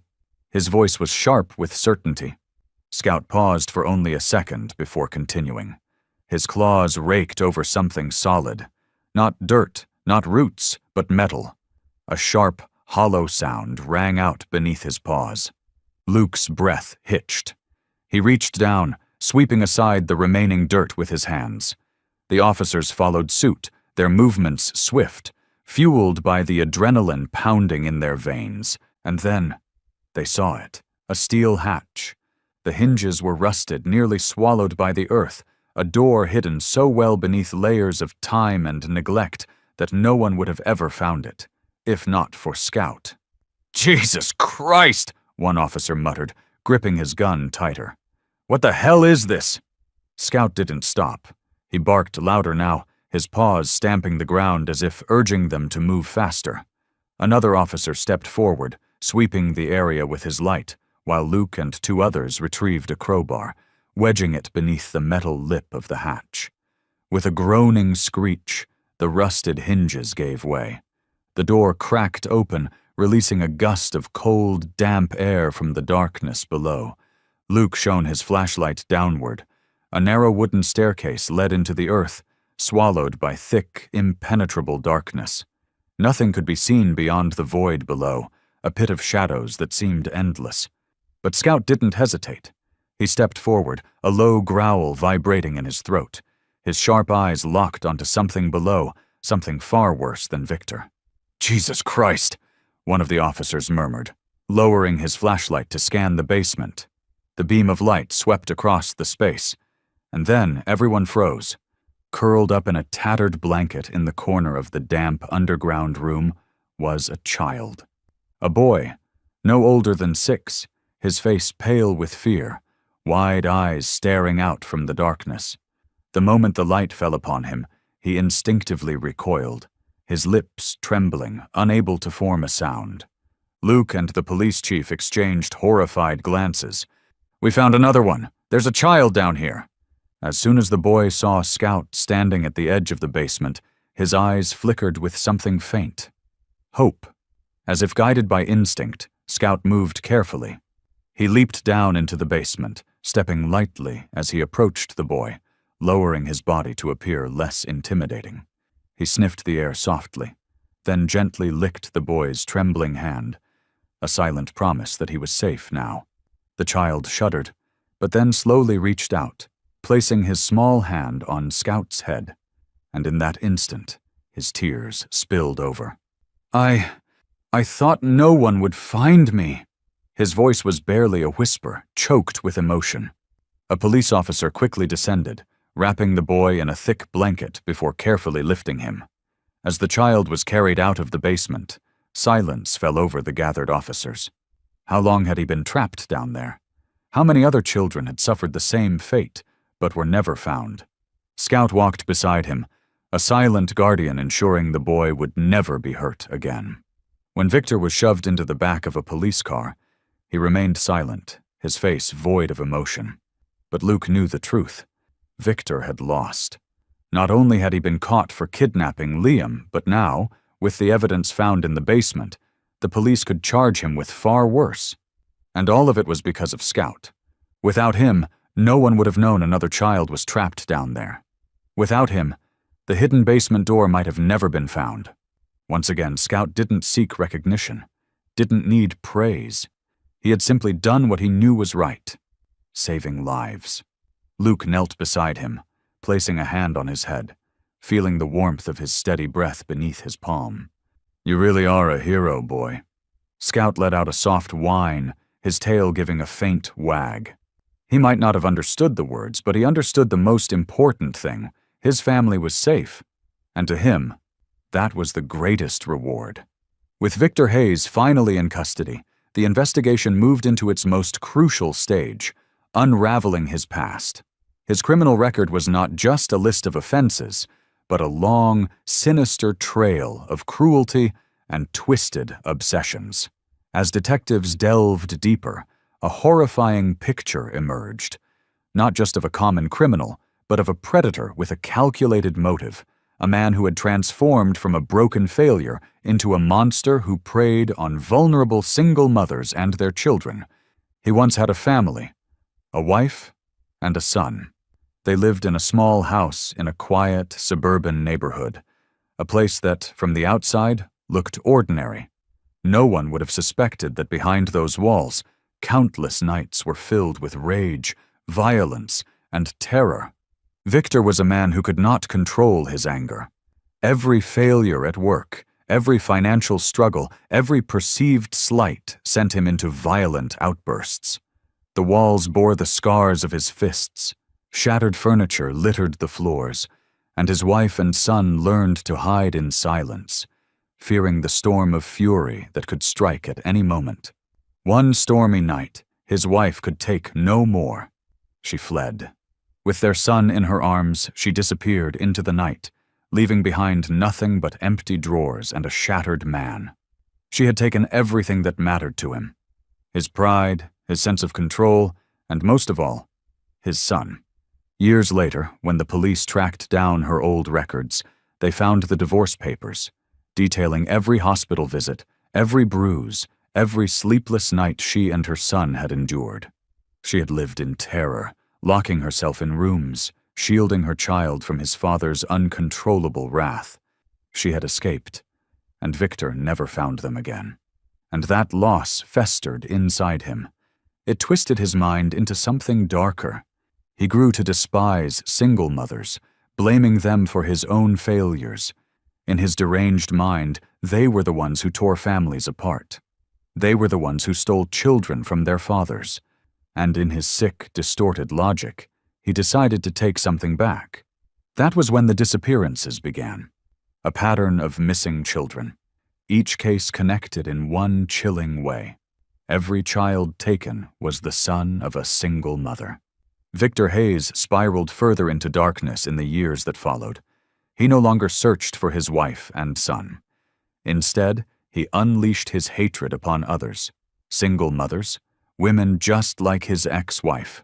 He stalked them, silently watching those small, fragile families, observing the mothers who had to raise their children alone, without a man by their side. To him, they were the embodiment of the woman who had taken everything from him. And the children, they were a reminder of the son stolen from him, a constant echo of the greatest humiliation of his life. And so, he started acting. He found ways to approach the children, luring them in with honeyed words, pretending to be a trusted acquaintance when their mothers weren't looking. The disappearances began to make the news, but the police could never trace them back to him. Victor was patient. He never acted recklessly, never left an obvious trail.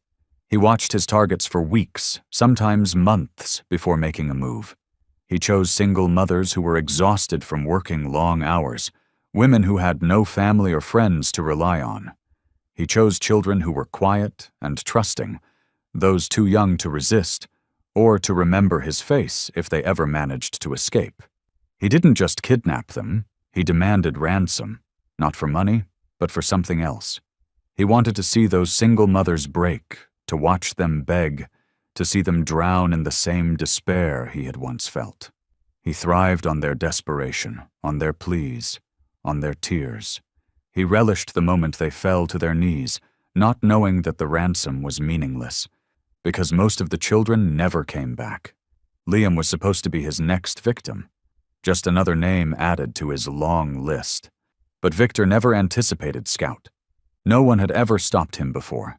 No one had ever made him run before he could finish what he started. Scout was not just an ordinary dog.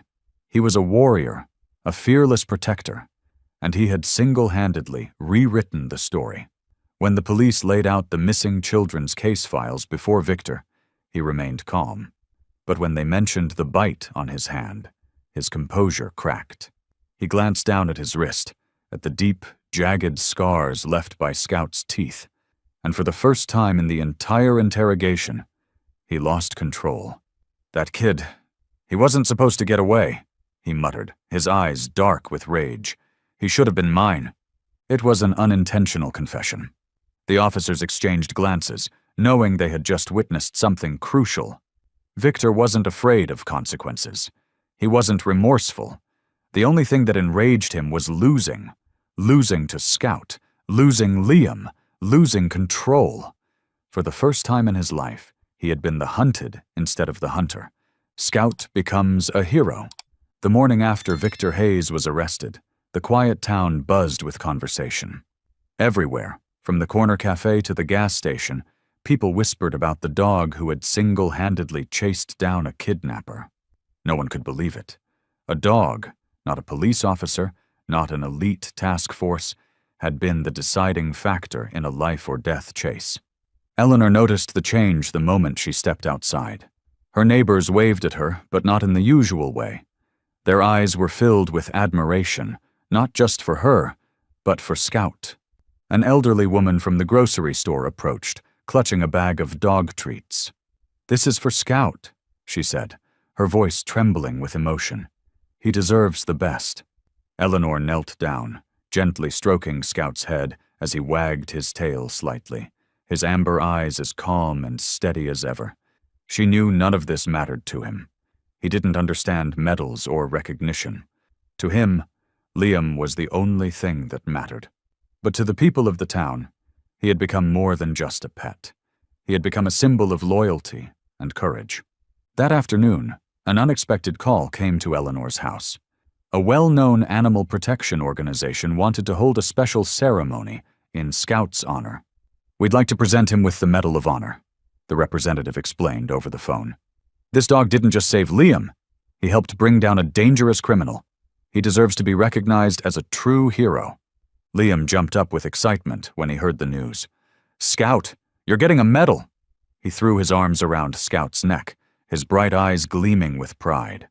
Scout didn't understand the significance of the event, but it could sense the happiness radiating from its young master. So it simply wagged its tail, its pink tongue lolling out in a relaxed yawn. The ceremony honoring Scout wasn't just an ordinary event. It was a moment the entire town would remember. As the big day approached, Eleanor's home buzzed with excitement. Liam ran around the house, unable to contain his enthusiasm, while Eleanor and Luke prepared outfits for the event. Scout, as always, didn't fully grasp the excitement surrounding it, but it could feel the positive energy from Liam. Its tail wagged as the boy continuously petted its thick fur, its amber eyes calm and steady, as if waiting for an important day to come. The town square was more crowded than ever. Rows of chairs were neatly arranged in front of the stage, where a large banner hung high, displaying the words, "Honoring our four-legged hero, Scout." The entire town had gathered to witness this special moment. Those who had followed Scout's story, from police officers and veterinarians to neighbors and strangers who had only heard about the case, had all come to express their admiration for the dog that had accomplished the impossible. Under the bright stage lights, the town mayor stepped up to the podium. He scanned the crowd before his gaze settled on Scout, sitting attentively beside Liam, ears perked, its posture steady like a soldier awaiting orders. His voice was warm and carried through the microphone, every word filled with deep respect for this extraordinary creature. "There are heroes who don't wear capes. There are warriors who don't wield weapons. And today, we honor such a hero, Scout, the dog who never hesitated to run into danger to protect the one it loved." Applause erupted across the square, but Scout remained still, its keen eyes watching everything, as if it understood that today was a special day. After the mayor's speech, a representative from the local police force stepped onto the stage. A senior officer, dressed in his crisp uniform, held a small box containing the honorary medal. He smiled as he looked down at Scout before addressing the audience.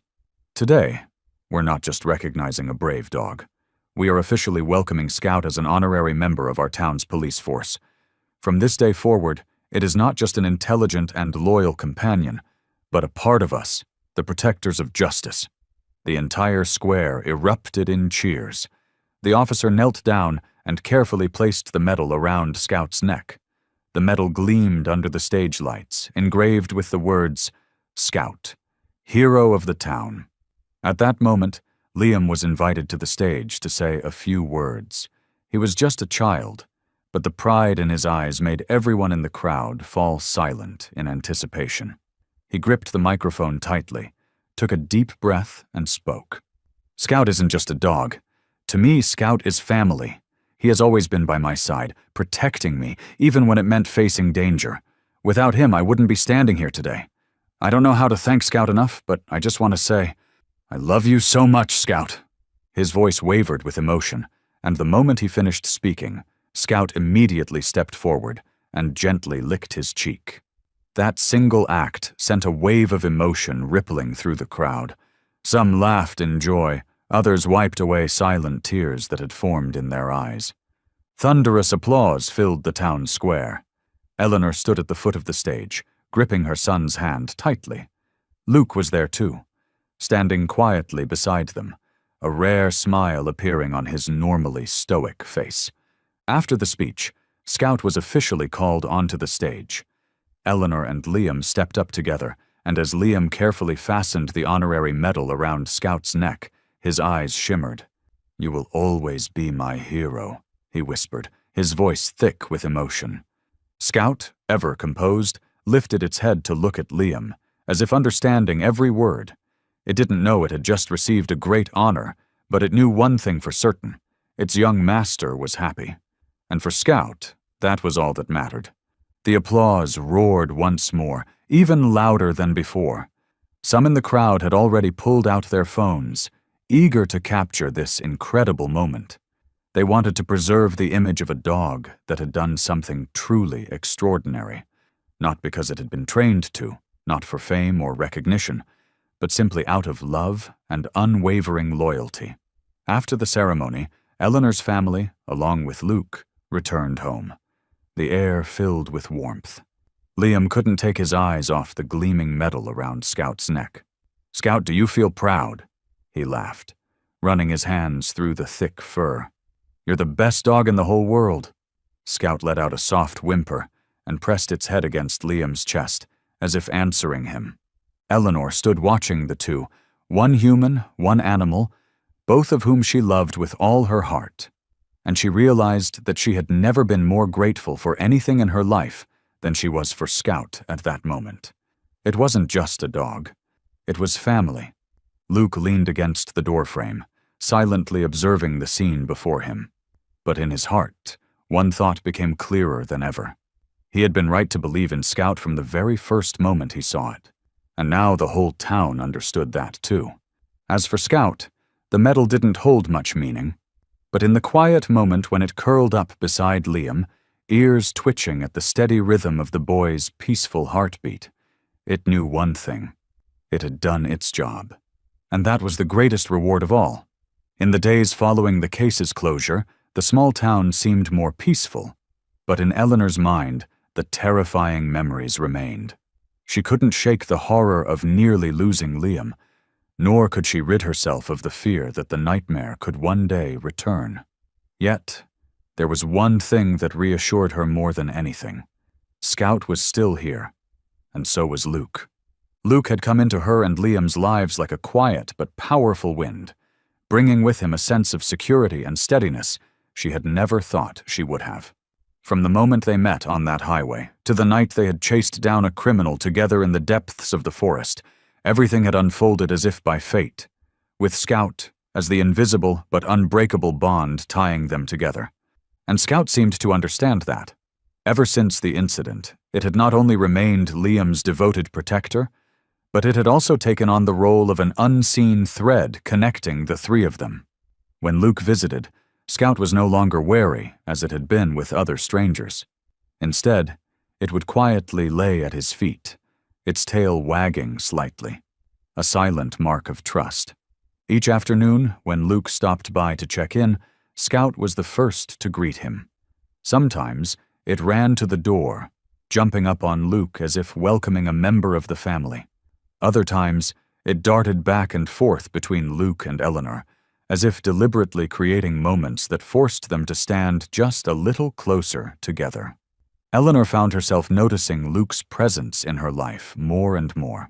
At first, she thought it was simply gratitude, but over time she realized she looked forward to his visits, their quiet conversations while Scout and Liam played outside, the way his presence filled a space in her home that she hadn't realized was empty. One evening, as Eleanor was tidying up in the kitchen, Scout suddenly ran in, dragging Luke along. "I think this guy wants me to help with something," Luke chuckled, kneeling to ruffle Scout's fur, his gaze warm. Eleanor laughed, noticing that Scout was tugging at Luke's sleeve, leading him toward its empty food bowl. "Scout clearly knows how to give orders," Eleanor shook her head, amusement lacing her voice. "Or maybe," Luke raised an eyebrow playfully, "he's just finding excuses to keep me around longer." Eleanor hesitated for a second, caught off guard. Then she smiled. For so long, Eleanor had believed she was alone in protecting Liam. She had grown so used to doing everything on her own, raising her son by herself, facing her fears alone, that she had never imagined things could be different. But now, she wasn't alone anymore. Scout wasn't just a dog. It was a friend, a guardian, a part of her family. It hadn't only saved Liam. It had also given her something even more precious, the realization that she didn't have to be strong by herself all the time. It had pulled Luke into their lives, helping her see that some people were worth trusting, that sometimes she needed to give herself a chance. One evening, Eleanor sat on the porch, watching Liam play with Scout beneath the golden hues of the sunset. Luke sat beside her, quietly taking in the scene before them. Neither of them spoke, but in that peaceful silence, they both felt it. Something was changing. Something unspoken but undeniable was growing between them. Luke's voice was calm but resolute. "Looks like we've all found our home, haven't we?" His gaze drifted toward Liam and Scout. Eleanor didn't answer right away. She watched Scout, the dog still happily bounding around Liam, its tail wagging ceaselessly, a perfect testament to pure, unfiltered joy. After all the turmoil and fear, after everything they had been through, her life finally felt whole.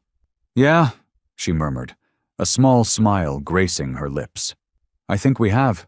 Right then, Scout turned to look at them, its amber eyes gleaming under the golden hues of the sunset. And in that moment, it seemed to understand. Its journey wasn't over yet. It had only just begun, alongside the family it had chosen to protect forever. The moon hung low behind thick clouds, casting a faint, hazy glow over the quiet town.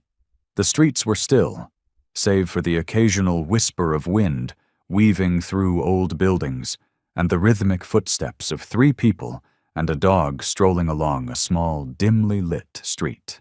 Luke, Eleanor, and Liam were enjoying a rare moment of peace after the storm of events they had endured. But Scout was different. It walked closely beside Liam, yet its ears remained perked, alert. Every time a distant sound echoed, a rustle, a scuff, a breath of wind against the alley walls, it would flick its head slightly, eyes scanning the darkness. Then, as they turned a corner into an empty street, Scout stopped. It froze in place, every muscle tensing. The fur along its back stood on end, and its sharp gaze locked onto something hidden in the shadows at the end of the alley. Eleanor's grip on Liam's hand tightened instinctively. Luke immediately followed Scout's line of sight, scanning the alley's depths. But there was nothing. Just an old, moss-covered brick wall and a few overturned garbage bins. "Scout, what is it?" Luke murmured, but Scout didn't react. It stood rigid, emitting a low, threatening growl that sent a chill down Eleanor's spine. No one moved. Eleanor held her breath, while Liam clutched the leash so tightly that his knuckles turned white. Then a faint sound, a rustling from deep within the alley. A shadow flickered, a silhouette barely visible under the glow of the streetlight, slipping past the farthest corner of the street. It was nothing but a blur, a phantom lurking on the edges of the light. But Scout saw it. Before Luke could think, he reached for his gun, stepping forward cautiously toward the alley, his eyes narrowing as he searched the darkness. Nothing. Only the cold night wind sweeping across the pavement, rustling discarded papers across the ground. Scout remained behind him, still tense, still watching, but the shadow was gone. Luke turned back to Eleanor and Liam, trying to ease their worries. Probably just a drifter or someone who took a wrong turn. Nothing to be concerned about. But even as he said it, something in his gut told him otherwise. Scout didn't react like this without reason. That night, Scout didn't sleep. It lay by the window, ears sharp, eyes glowing against the darkness beyond the glass. It knew. It could feel it. Danger hadn't left. It was waiting. The next morning the news broke. Victor Hayes had escaped. Eleanor's coffee cup slipped from her hands, shattering on the kitchen floor. Her wide, terrified eyes remained fixed on the glowing screen of the television.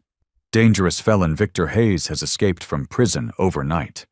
Authorities are investigating the method of his escape, but initial reports suggest he may have received outside assistance. He is considered extremely dangerous and is likely to attempt further criminal activity. Residents are advised to stay vigilant and avoid going out alone at night. Luke clenched his fists, his jaw tightening. The unease from last night swelled into something heavier, something undeniable. Liam trembled, his voice barely more than a whisper. "He's coming back, isn't he?" No one answered, but they all knew the truth. Scout stood by the window, its body taut, its eyes burning with unwavering vigilance. It couldn't read the words on the screen, but it felt the fear that thickened the air in the house. It understood. Danger had returned. Eleanor had thought that once Victor was caught, life would return to normal. But now, knowing that he was free again, she lived in a state of constant anxiety. The memory of Liam's abduction still haunted her, jolting her awake at night, her fingers clutching her phone, as if at the slightest sound she would need to call the police. Victor Hayes wasn't finished. And this time, neither was Scout. During the day, Eleanor kept Liam by her side at all times, never letting him out of her sight. When she dropped him off at school, she remained in the car, watching until he disappeared safely into the classroom. The house was always locked, and every time she heard the slightest noise outside, she froze, holding her breath, her heartbeat hammering in her chest as if, at any moment, the ghost from her past could return. But then a week passed. Everything remained quiet. No alarming phone calls from the police, no signs of Victor resurfacing. Eleanor began to relax. Just a little. She allowed herself to believe that he had fled far away, or at the very least, that the police were closing in on him. But one thing did not change. Scout. The dog maintained an unwavering vigilance, never once allowing its focus to waver. Whether day or night, Scout was never truly at ease. Whenever Eleanor watched it, she noticed how its ears remained perked, its sharp amber eyes constantly scanning the surroundings. Every time there was a noise outside, even just the rustling of tree branches in the wind, Scout reacted immediately. It would either snap to attention or silently approach the window, meticulously inspecting the source of the sound. At night, while Liam slept soundly, Eleanor would sometimes wake and step into the hallway, only to find Scout lying right outside Liam's door, like a steadfast guardian who never abandoned its post. She tried calling it over to her once, but Scout merely lifted its head, gave her a brief glance, then resumed its position. As if it knew this was where it was needed most. Luke also noticed Scout's change in behavior. One evening, while he was at Eleanor's house helping her check the security system, he observed the dog in silence. Scout was no longer the carefree, playful companion it had once been. It was now a sentry, always poised for battle. "Our little friend here hasn't let his guard down, has he?" Luke murmured, eyes locked onto Scout. Eleanor nodded slightly, her expression tinged with concern. "It's like he knows something we don't." Scout heard their conversation, but didn't turn its head. It remained at the window, its amber eyes reflecting the dim glow of the streetlights outside. Time passed, and the town gradually returned to its normal rhythm. The tension that once gripped the community now seemed like a distant story, something people reminisced about over morning coffee or in hurried conversations on the streets. But for those who had lived through it, the truth was undeniable. The fight wasn't truly over. Victor had vanished like a shadow dissolving into the night. Despite an extensive manhunt, no trace of him was found. No one knew where he was, what he was planning, or if he was waiting for the right moment to strike again. Eleanor, though trying to maintain her optimism, still had moments when worry crept in. But this time, she wasn't alone. Scout remained her silent protector, always watching, always alert. And then there was Luke, who had stepped into her and Liam's life so naturally, as if he had always belonged there. As the days stretched into weeks, Liam gradually reclaimed his childhood innocence, but something within him had changed forever. The horrifying event had not left him cowering in fear. It had planted the seed of a dream. One afternoon, as he sat on the porch, running his small fingers through Scout's thick fur, he looked up at his mother with quiet determination. "Mom, when I grow up, I'm going to be a police officer." Eleanor, who had been folding freshly dried towels, paused at his words. She turned to look at her son, meeting his round, unwavering eyes. There was no trace of fear or uncertainty anymore, only a fierce resolve. Liam clenched his fists, his small face tightening with a seriousness far beyond his years. "Because I don't want you to worry anymore. I don't want bad people to hurt you or anyone else, and I want to work with Scout. If Scout can help the police catch bad guys, then why can't I?" Liam's words left Eleanor speechless for a moment. She didn't know how to react. Part of her felt immense pride, but another part of her couldn't shake the worry gnawing at her heart. Yet, when she looked into Liam's eyes, she realized this wasn't just a fleeting dream of a young boy. This was the resolve of a child who had faced unimaginable fear, but instead of running from it, chose to stand and fight. After everything, life in Eleanor's home seemed peaceful again, but Scout never let its guard down. It knew its little master could still be in danger. During the day, it played joyfully with Liam, rolling around in the yard, basking in the affectionate strokes from Eleanor and Luke. But when night fell, it resumed its role as a guardian. Each night, Scout made its rounds, checking every window, every door. It no longer slept deeply. Just the slightest unfamiliar sound was enough to make it spring to attention, ears perked, amber eyes sharp, tracking every movement in the dark. Liam had begun sleeping soundly again, but Scout had not. Sometimes, Luke found it sitting quietly by the front door, in the dead of night, its gaze locked on the darkness beyond. It was as if it were waiting for something. "You don't believe this is over, do you?" Luke murmured, crouching beside it. Scout didn't turn to look at him. It only let out a low growl, a sound of confirmation. Luke chuckled softly. He reached out, running a hand along the thick fur on its head, feeling the strength beneath it. He understood how Scout felt, because he felt the same way. Victor couldn't just disappear forever. Eleanor, after everything, felt like her life had become whole in a way she had never known before. The scars in her heart still remained, but she no longer had to face everything alone. Scout was still the shield that protected her and Liam, but this time, she had Luke too, a man who had risked everything to protect her family as if it were his own. From shared dinners and afternoon walks in the park to the simple, quiet moments of fixing the roof or baking in the kitchen, Luke had become a part of their lives, without her even realizing it. One evening, after Liam had fallen asleep, Eleanor sat on the porch, watching the dim glow of the streetlights stretching across the narrow road. Luke sat beside her, as silent as ever, but just his presence alone made her feel safe. "Do you think Victor will come back?" Eleanor asked softly, her eyes reflecting the flickering streetlights. Luke didn't answer right away. He glanced at Scout, who was still sitting alert at the door, ears perked, eyes fixed on the night beyond. Finally, he exhaled a quiet sigh. "I don't know. But whether he does or not, this time, You won't have to be afraid alone." Eleanor smiled. A small, gentle smile, but one filled with meaning. She had once fought through life alone, had once braced herself against every storm, believing she had no one else to rely on. But now she understood. She didn't have to do it alone anymore. Scout remained in place, its amber eyes glowing faintly in the dim light. While everyone else believed the nightmare was over, it did not. It knew its little master could still be in danger at any moment. It knew that one day it might have to leap into danger once again to protect its family. And if that day ever came, it would not hesitate. Scout's journey for help was not just a story of bravery. It was a testament to love, loyalty, and unwavering devotion. More than just an intelligent dog, Scout was a protector, a companion, and a true hero.